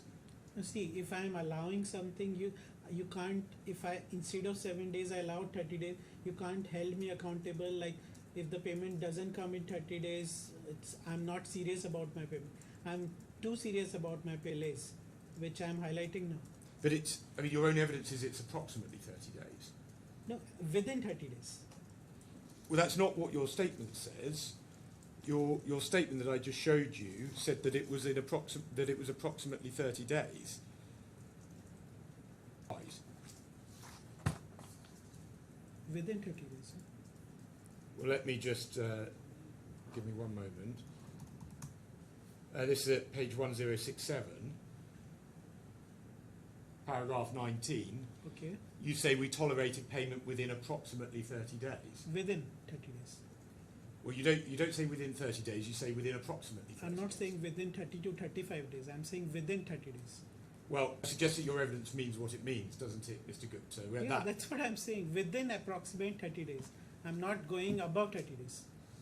Well, I don't accept that's what you've said here, and it reflects the reality of the relationship, which was that it was agreed that it had to be around 30 days, but it wasn't that there was a cut-off at midnight on the 30th day. That can't be right, can it? I didn't get this point. Well, let me go. And then if we go back to our spreadsheet, which is at supplemental 2487, and we can see the difference here. Now, your ageing report, your version of this, assumed a 7-day period, didn't it? 7 plus 3, 10 days. Yes, so we discussed the first bit before, but then 7 days. That's correct. So, I mean, we've had the discussion about approximate. I'm Okay. not trying to go back to that one with you. Sure. But just assume 30, even if it were just 30 straight days. Okay. On any view, your table, which just assumes 7 days, doesn't when you then set out the delay number, that doesn't reflect the reality of what was accepted at the time, does it? Because it shows 7 days, but in fact there was forbearance. That's what I was saying. We allowed up to 30 days, but actual contract obligation was for 7 days. So when I'm projecting that how much delay it was, I will tell it was delay. I will calculate from 7 days only, and contract also says 7 days. Yes, I understand that's why you've done that, but it didn't reflect the reality of how the parties operated, did it? No, because faith we allowed 30 days. Now, the other thing that you've obviously set out in your version, and yours is the yellow and ours is the blue, if that helps. You've set out a date of receipt of the payment, and we've gone through and checked all those dates of payment by reference to the documents in the bundle. So where's the date of receipt? So it's the column that it's date of receipt as per BLS, and then actual date of payment brackets access. I must be on the wrong page. Sorry, this is 2487 Yeah, of the supplemental. I've got it. 2487. So How many columns across? Oh, date of receipt. Okay. yeah, so 9 and 10 columns across. Yeah, okay. Found it. So I just want to give you one example, a couple of examples. At 560, you've put the date of receipt as the 15th of April. I don't know if you can track that across. 560, Saudi Arabia. Yeah, Okay. 15th of April. We've put the 12th of April. And if we go to trial bundle 3653,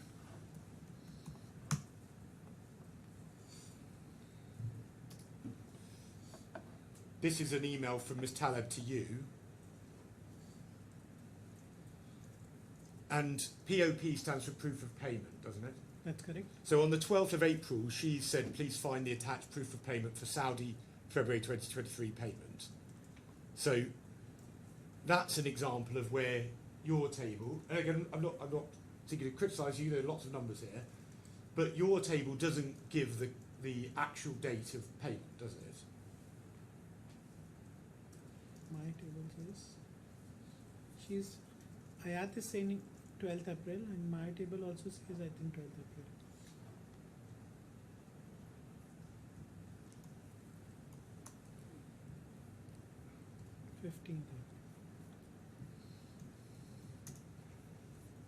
It must be the date of receipt in my bank.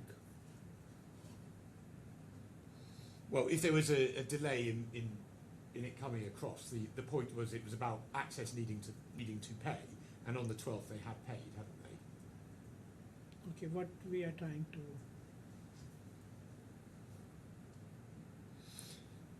Do you say your dates in that column are all taken from when the bank received it? When I received the payment. In the bank? That's correct. I see. If I could give you one more example, back in the supplemental at 2487, please.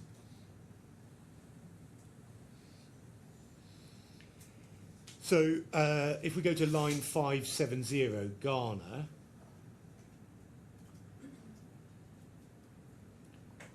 and there's your table says 12th of June, and we say it's 7th of June, that's a 5-day difference.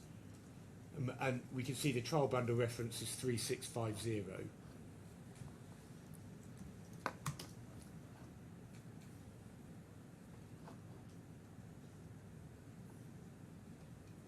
And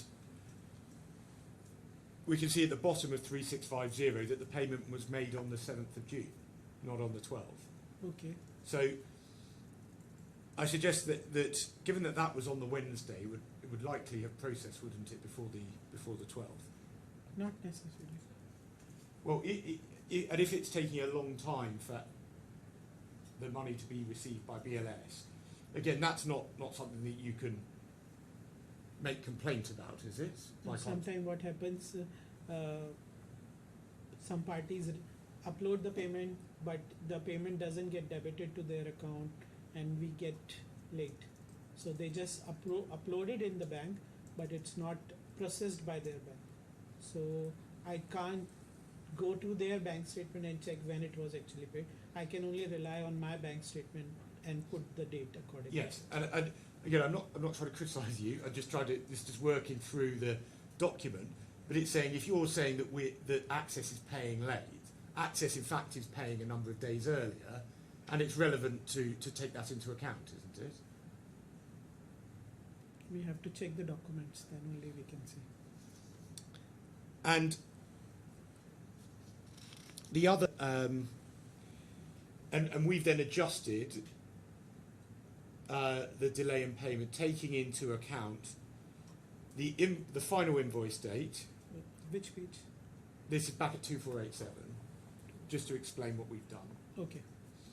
We're taking into account the actual invoice date rather than the date that you've given. We've looked at the actual date of payment, and of course sometimes that's in our favour and sometimes it's not, but we've adjusted it both ways. And then we've allowed for 30 days and 30 days from the end of the month, where there are two invoices in a month. So the last column should be if 30 days and from the end of the month. Yes. What we haven't done though is approximately 30 days. We've done it as 30 for these purposes. So actual invoice date you are referring, the date you received the invoice. The final invoice. That's The what we date you discussed received the invoice, not the invoice date. Yes, so from the date of the final invoice. That was what we. If you want something to say something more on that, please do go ahead. I wasn't planning on going back on that because we discussed it. I'm just clarifying. Actual invoice date it's not the invoice date mentioned on the invoice. You are referring to the date when you received the invoice. Yes. Okay. And so, applying this analysis. Sorry, can Of course. I don't know whether I'm going to have to do something with this. But if you take 546, happens to be Cyprus. Yes. The actual invoice date, according to your client, is 6th of February, right? Yes. If you take, on your calculation, I think what you do is you take till the end of February and then add 30 days. Is that right? So you go from the actual invoice date of the 6th of February. Yeah. And then you add on the 30 days. No, well, do you take to the end of the month and then add on 30 days? So the end of the month point is that you see each month there's an invoice on the 15th and then on the 30th or 31st. Where do I find that one? So well, if we start from the top at 541, Yeah. you see it's for each of the territories there's the 15th of Jan, and then for each of them there's the 31st of Jan. Yeah. So, and obviously I've asked the witness about this, but our position is that what that document shows is that it was accepted that that the two invoices in January would be dealt with together once the second set was provided. Well, then I don't understand what your next column means. That actual invoice date access. That's when the actual invoice, when I took the witness through the point that it took some time for the invoice to actually be sent. Yeah. That's when the invoice was actually sent. So what are you counting your 30 days? 30 days from when the invoice, when the final invoice was sent to us. The blue column. Yes. And do you take your 30 day, your end of the month from that as well. So do you, for example, just on the reason I took Cyprus, Yes. number 546, you've got an invoice of, you say, received by you on the 6th of February. Yes. According to, I think I understood, but tell me if I'm wrong, that your calculation would say we'll take it at the end of February and then have 30 days. No, not in this case. That would be correct if we were talking about a 15th of January one, Why? because it's saying that what was agreed was that the two January invoices for Cyprus would both be dealt with together at the end of the month, rather than splitting the payments. Is that a feature of Cyprus? No, across the contracts. Right. Well, if it matters, someone can explain it in the final solution. Yes.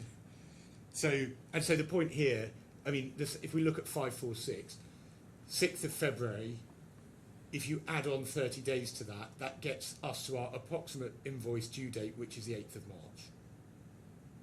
So we've just added 30 days to the 6th of February. That gets us to the 8th of March. We've then checked the actual date of payment, and that's the 9th of March. So we've calculated there that the delay in payment Very late. is 30 days, but then is 1 day. Okay. So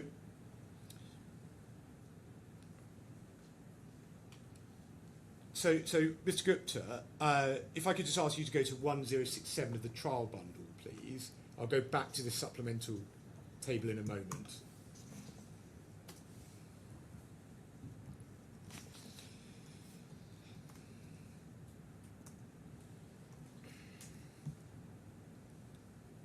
And paragraph 21, you say from around May 2023 onwards, the claimant's payment delays grew longer. Do you see that? Yeah. Now, if we could go back to 2487, please.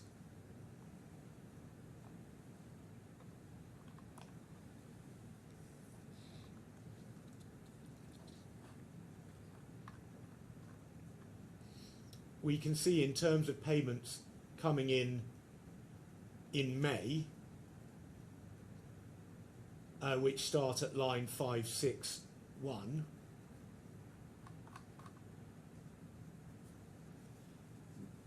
On our calculations, there are one invoice is paid early. There are then what I'd suggest are minimal delays, and then there's a whole series of invoices that are paid, in fact, early. So I'd suggest that saying that things were getting worse over this period isn't a correct reflection of what actually happened. But I will refer to my calculation.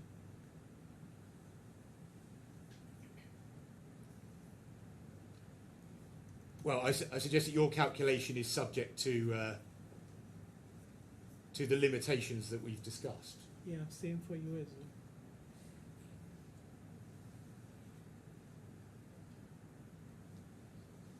And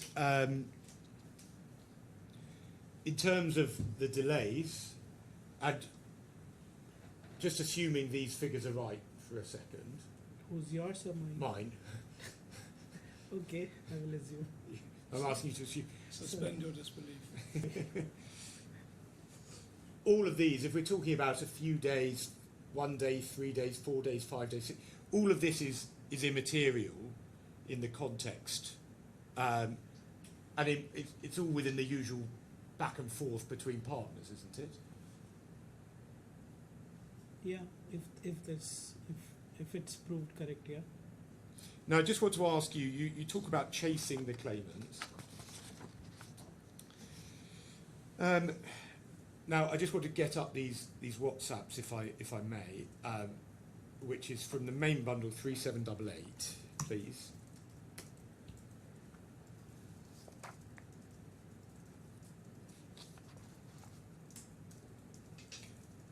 And I'm happy to show you this in the table, but I may just, if you take my word for some of this, might save a bit of time, but we can see how we go, and obviously I'm more than happy for you to look at the table.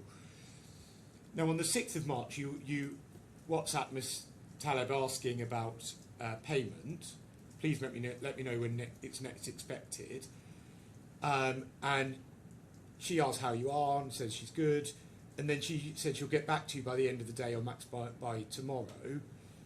You say thanks. You then chase her on the 7th saying, hope you will send the details today. And then, this is over the page now at 3789. She says max by Friday, all will be paid.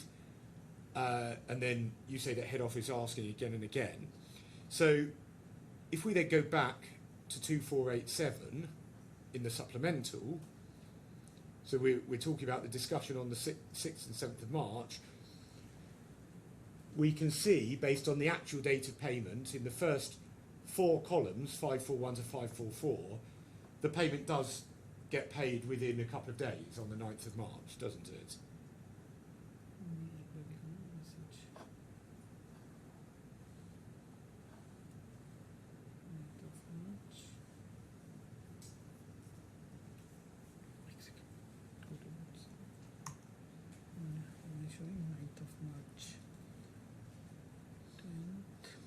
Well, that I can show you. Maybe some payment was done. Yeah, we can see if you want at 3656.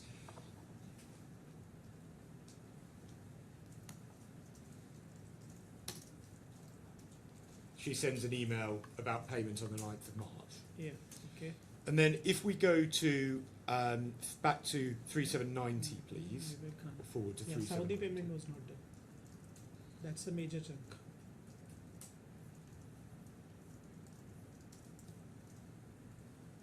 And then, so this is on the 5th of April, and you say, how are you? Any update on the upcoming payment? Which page? I'm so sorry, 3790. 3790. And she says, so, I'm sorry, are you there? I You are. Yeah. So you say, how are you? Any update? There's a voice note, which I'm not sure we have. Then she says, you say, okay, thanks, please confirm the billing. You say, our annual closing is March, that's why. And then underneath you say, hi Ayat, Shubhan Shu is not complaining, he is just requesting for reply. Our situation is bad due to annual closing, huge pressure. We appreciate your support as always, thanks in advance. So you make clear that you're not making a complaint about this, are you? You're just asking. So I think there was something happened between Subhanshu and Ayat, so I was trying to calm down the situation. You go to the length of making clear that there is no complaint here. I was just trying to calm her down because she was very upset in her voice note that Subhanshu was a bit rude to her.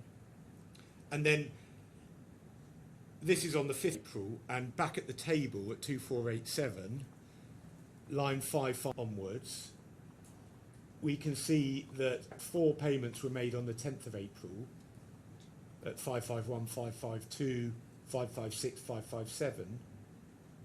Sorry, I'm looking at the wrong column.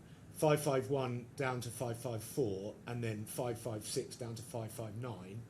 There's a whole bunch of payments then made shortly afterwards, aren't there? Yeah, after the follow-up. Yeah. Then 3791 of the trial bundle, please. 379. It's the next page.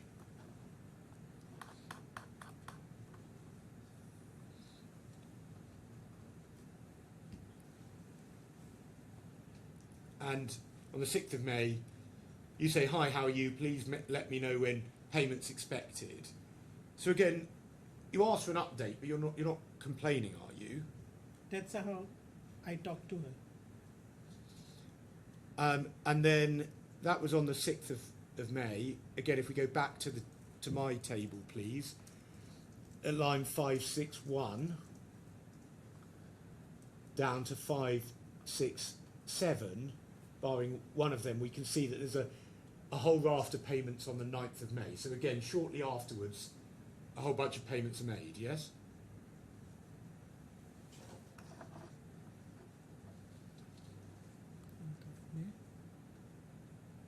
Yeah, that was for the March, Yes. after delay of 45, 50 days. Well, I mean, I've asked you, but you can see our calculation of it on the side, that one payments is in fact 12 days early, isn't it? But in any event, none of them are substantial delays. But look, I tell you, I won't ask you because we've been through the numbers on the right-hand side, so I don't want to reopen that because I want to get through this. Then, if we go back to trial bundle at 3792 to your Next message. Sorry, I think that is a repeat.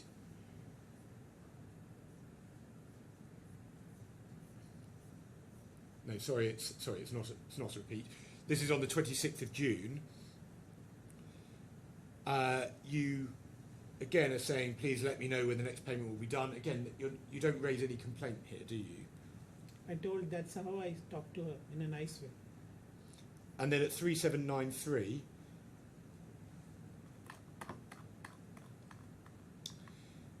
this is on the 5th of June. You say, hi, how are you? When can we expect payment? And you say by Wednesday or max Thursday, all payments will be done. And you say, okay, thanks. So again, there's no expression of annoyance or this is unacceptable. That's my behavior. And then that was on the 5th of June. And again, if we just go back to the table at 2487, please, line 570, we can again see from there all the way down to line 577 that, again, a whole large number of payments are made within a couple of days, aren't they? I can't agree You can't. because it's your table. Well, I've taken the number from your table, and this was the one that we actually looked at, where you say, well, you didn't get, you're saying you didn't get it in your bank account till the 12th. Do you remember we looked at that email earlier? Yeah, but I will see the delay as per my sheet. No? Well, I suggest that we've seen the proof of payment was provided on the 7th of June, so I suggest that payment was put through by... So still there is delay of 30 days, no? I can see that payments received in 33, 5 payments received in 33 days. So even if there is a difference in the payment remittance date and the receipt date of 3 days, still there is delay of 30 days. So, but in terms of when you message her, within a couple of days, a whole raft of payments have been made. Okay. Do you agree with that? We Come just again, saw that. your question? Do you agree that you messaged her on the 5th of June, and then a whole bunch of payments were made on the 7th, shortly afterwards? Yes. I'm regularly following up, and after follow up, she does the payment. Then, if we go back to the trial bundle, just so I finish these, 3794 is duplicate, so we can skip past that one. We already looked at it. Then 3795 on the 10th of July, you say, hi, how are you? Please update on payment. And then a bit more chat between the two of you. And then she says, I didn't have confirmation from the team. I'll get back to you at the end of the day. And then she asks for an update in relation to, I presume there's something from Miss Curian. Do you see that at the bottom? Bottom of 3795. Okay. And then the next day, you say, can we have an update in the next hour as we have a meeting? And then you ask her again, and then she says at the bottom, give me till tomorrow. And that's on the 12th of July. And then if we go back to my table at line 579, we can see that payment is made on the 13th of July. And we can see that right at the bottom of page 2487. So again, payment within a couple of days. After the follow-ups.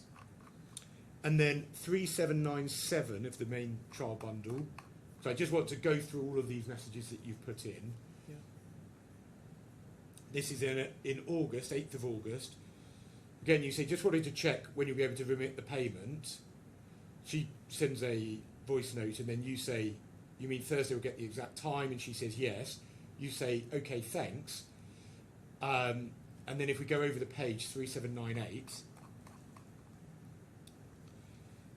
and then there's some more conversation with you on the 11th. What we then see, if we go back to my table at 2488, and this is at line 589, that a series of payments are made on the 15th of August. So again, within a few days, aren't they? Yeah, some invoices received in 51 days. That wasn't the question I was asking you. I was saying within a few days after you sent her the WhatsApp. Yeah, every time I have payments to are made. follow up for the payment. So I just want to then go back to your statement at 1068, please. Paragraph 22.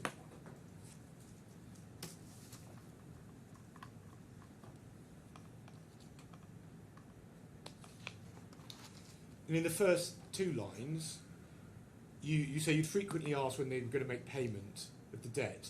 Despite indications of imminent payments, they were rarely kept to. But in fact, we've gone through these WhatsApps, and what they show is that far from payments not being made imminently, in fact, we see payments being made very shortly after you send those WhatsApps, don't you? Don't we? That's what happened. Those payments should have been done without follow-up.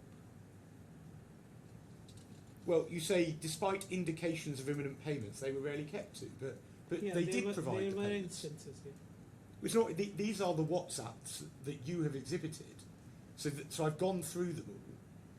So, in fact, the true position is that this is a typical relationship where someone says, "Hi, can you give me an update on payment?" And then within a few days, the payments get processed. Isn't So that what normally happens? she should have done it payment without me following up.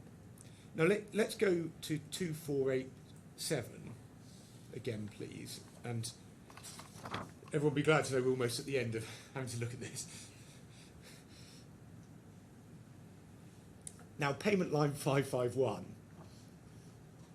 the delay in payment, these are about the largest. I'm looking at your numbers for these purposes. I'm looking at your numbers, and we've got, you say 44, 44, 46, 46, 49. So these are, insofar as your numbers are concerned, these are up there with the highest, about the highest ones, in terms of the delay for the ones that were paid, yes? I don't have my sheet in, but there were some 51. Yes, I'm not trying to dispute that. I'm just saying that these are, as far as you're concerned, they're quite high numbers in the context. Okay, yeah. I said they're one or two a bit high, but I'm just saying Yeah. there's a collection of invoices that you say are very, very late. Yeah. But I just want to then go to, we've seen the WhatsApps, let's go to the email chain that we have in the bundle, and that's at main bundle 3654.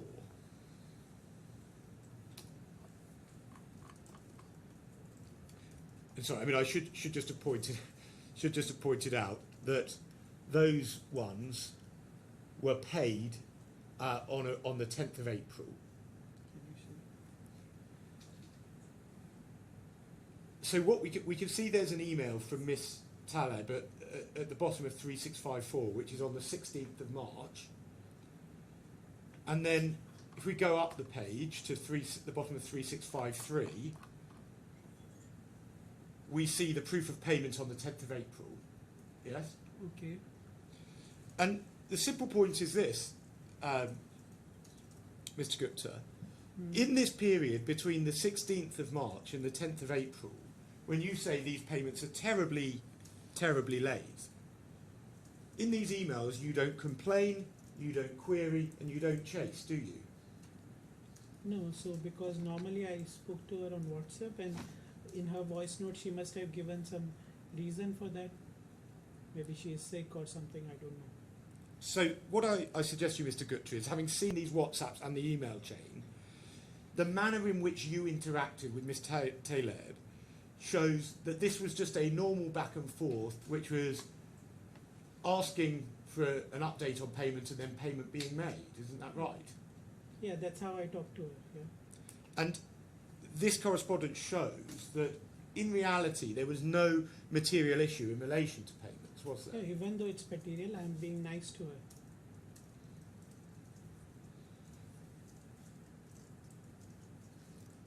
And at 3607 of the trial bundle, I imagine you'll have seen this in court already a number of times.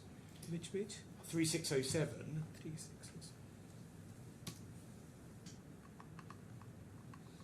Mr. Sahu said that there was an excellent collaboration. Now, if that is a truthful statement, then that would be inconsistent with the idea that there was some problem, some material problem with payments, wouldn't it? I can't comment on his email. Now, at paragraph 27 of your statement at 1069,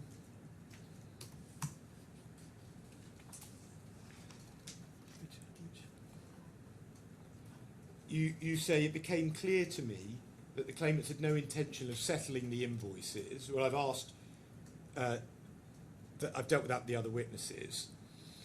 And then you say that the contractual relationship had effectively ended. Point 27. Yes. Okay.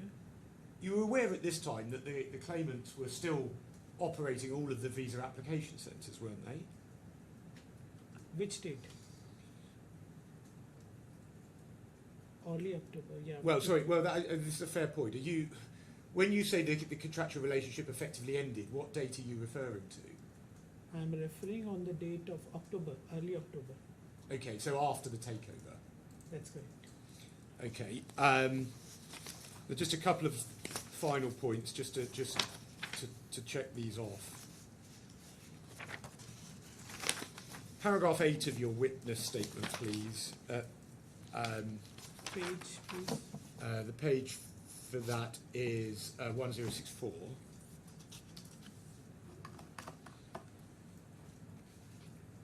That's correct. This is the point about distinct bank accounts.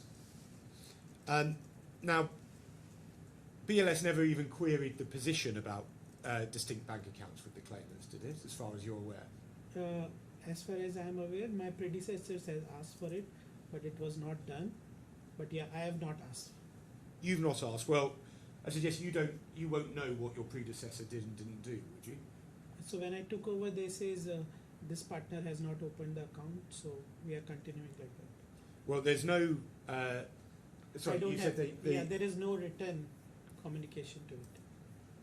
And yes, and so they said that the party has not opened the account. We're continuing that. So BLS knew that and didn't query it, did it? No, I did not query, but my predecessor must have queried it. I But don't know. You don't know. High Skies I've dealt with already again with the other witnesses, but I just want to ask, you've made some comment about this, but and to be clear, we don't accept that it wasn't known about by you, but if you say you didn't know, this might well be a matter that it wouldn't necessarily need to be discussed with you, would it? What point we are referring? High Skies. Is there any reference you can give? Yeah, in your statement, paragraph 10, page 30, second statement. There is no, as the document was ever informed. Yeah. So what is your question? So you wouldn't necessarily expect to be informed of this? No? I have never heard of it. So But if it was existing or somebody must have known and or someone in the office, they must have informed me. But there's no reason why they would need to inform you, would they? Because if it's related, like BLS business is being done by High Skies in Saudi, they should have informed me. But if it had no impact on the invoicing, which was your job, why would you need to know? There is no specific reason, but yeah, when we are a team and we normally exchange what is critical and what is important points to be known to each other. But if it didn't impact your invoicing process, it wouldn't be Even critical, though would if it? it's not impacting invoice, it's better to have like more people have information in the team rather than one having an information. Do you recall whether you saw the License of High Skies. for the entity in Saudi? I don't remember. I did ask for Ayat once, trade licenses, but I'm not sure what time it was. Because you'd have seen the involvement of High Skies from that trade license. So I suggest then you would have known about it. I'm not sure whether she gave it to me or not. But yeah. And now finally, you say there's paragraph 10 also here. You say there's no entity as BLS International KSA. If we could just go to the trial bundle 3624. Sorry, 3264.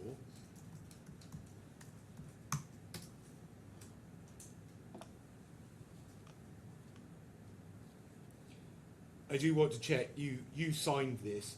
This is a board resolution which was to establish a I've already asked Mr. Tiara about this, but I just want to confirm this with you. This was to establish a branch of BLS International FZE in KSA, correct? Yeah. Thank you. No further questions. Thank you. I have no questions, Ron. I have no questions, Ron. Does Ron have any questions? Well, thank you very much. That's the end of evidence. You're free to go now. Thank you. Thank you. Your Honour, again in relation to the line of questioning on the invoices, I think we've comprehensively established where the dispute lies, which is as to what the payment terms were. My learned friends have discussed it yesterday, and we will see how he closes. I'll respond in closing if there are any pleading points that arise from that. What I would like is a printed copy of that schedule at 2487. Yes. I mean, I should just say, I mean, I'm not, this is not just a tit for tat point. I think from the way in which my learned friend has put it, and with this long line of prior payments that set out in the aging report, if he's intending to refer to those, I think I have a pleading point on that. But anyway, I'm sure we can work it out. So there's been, fortunately, a high degree of cooperation, so we can work it out amongst I ourselves. think save your pleading points till we know they're necessary. Yes. Right. How are we That doing is the experts? defendant's case, subject to the experts who will call tomorrow. How are we doing the experts? So I will go first, cross-examining Mr. Girard. Splitting time equally, or what? Speaking time equally, so the time was half a day each. I think it's maybe a little bit less than that for me, but I suspect it'll be around that. Certainly Yeah. no more. All right. Good. I look forward to it.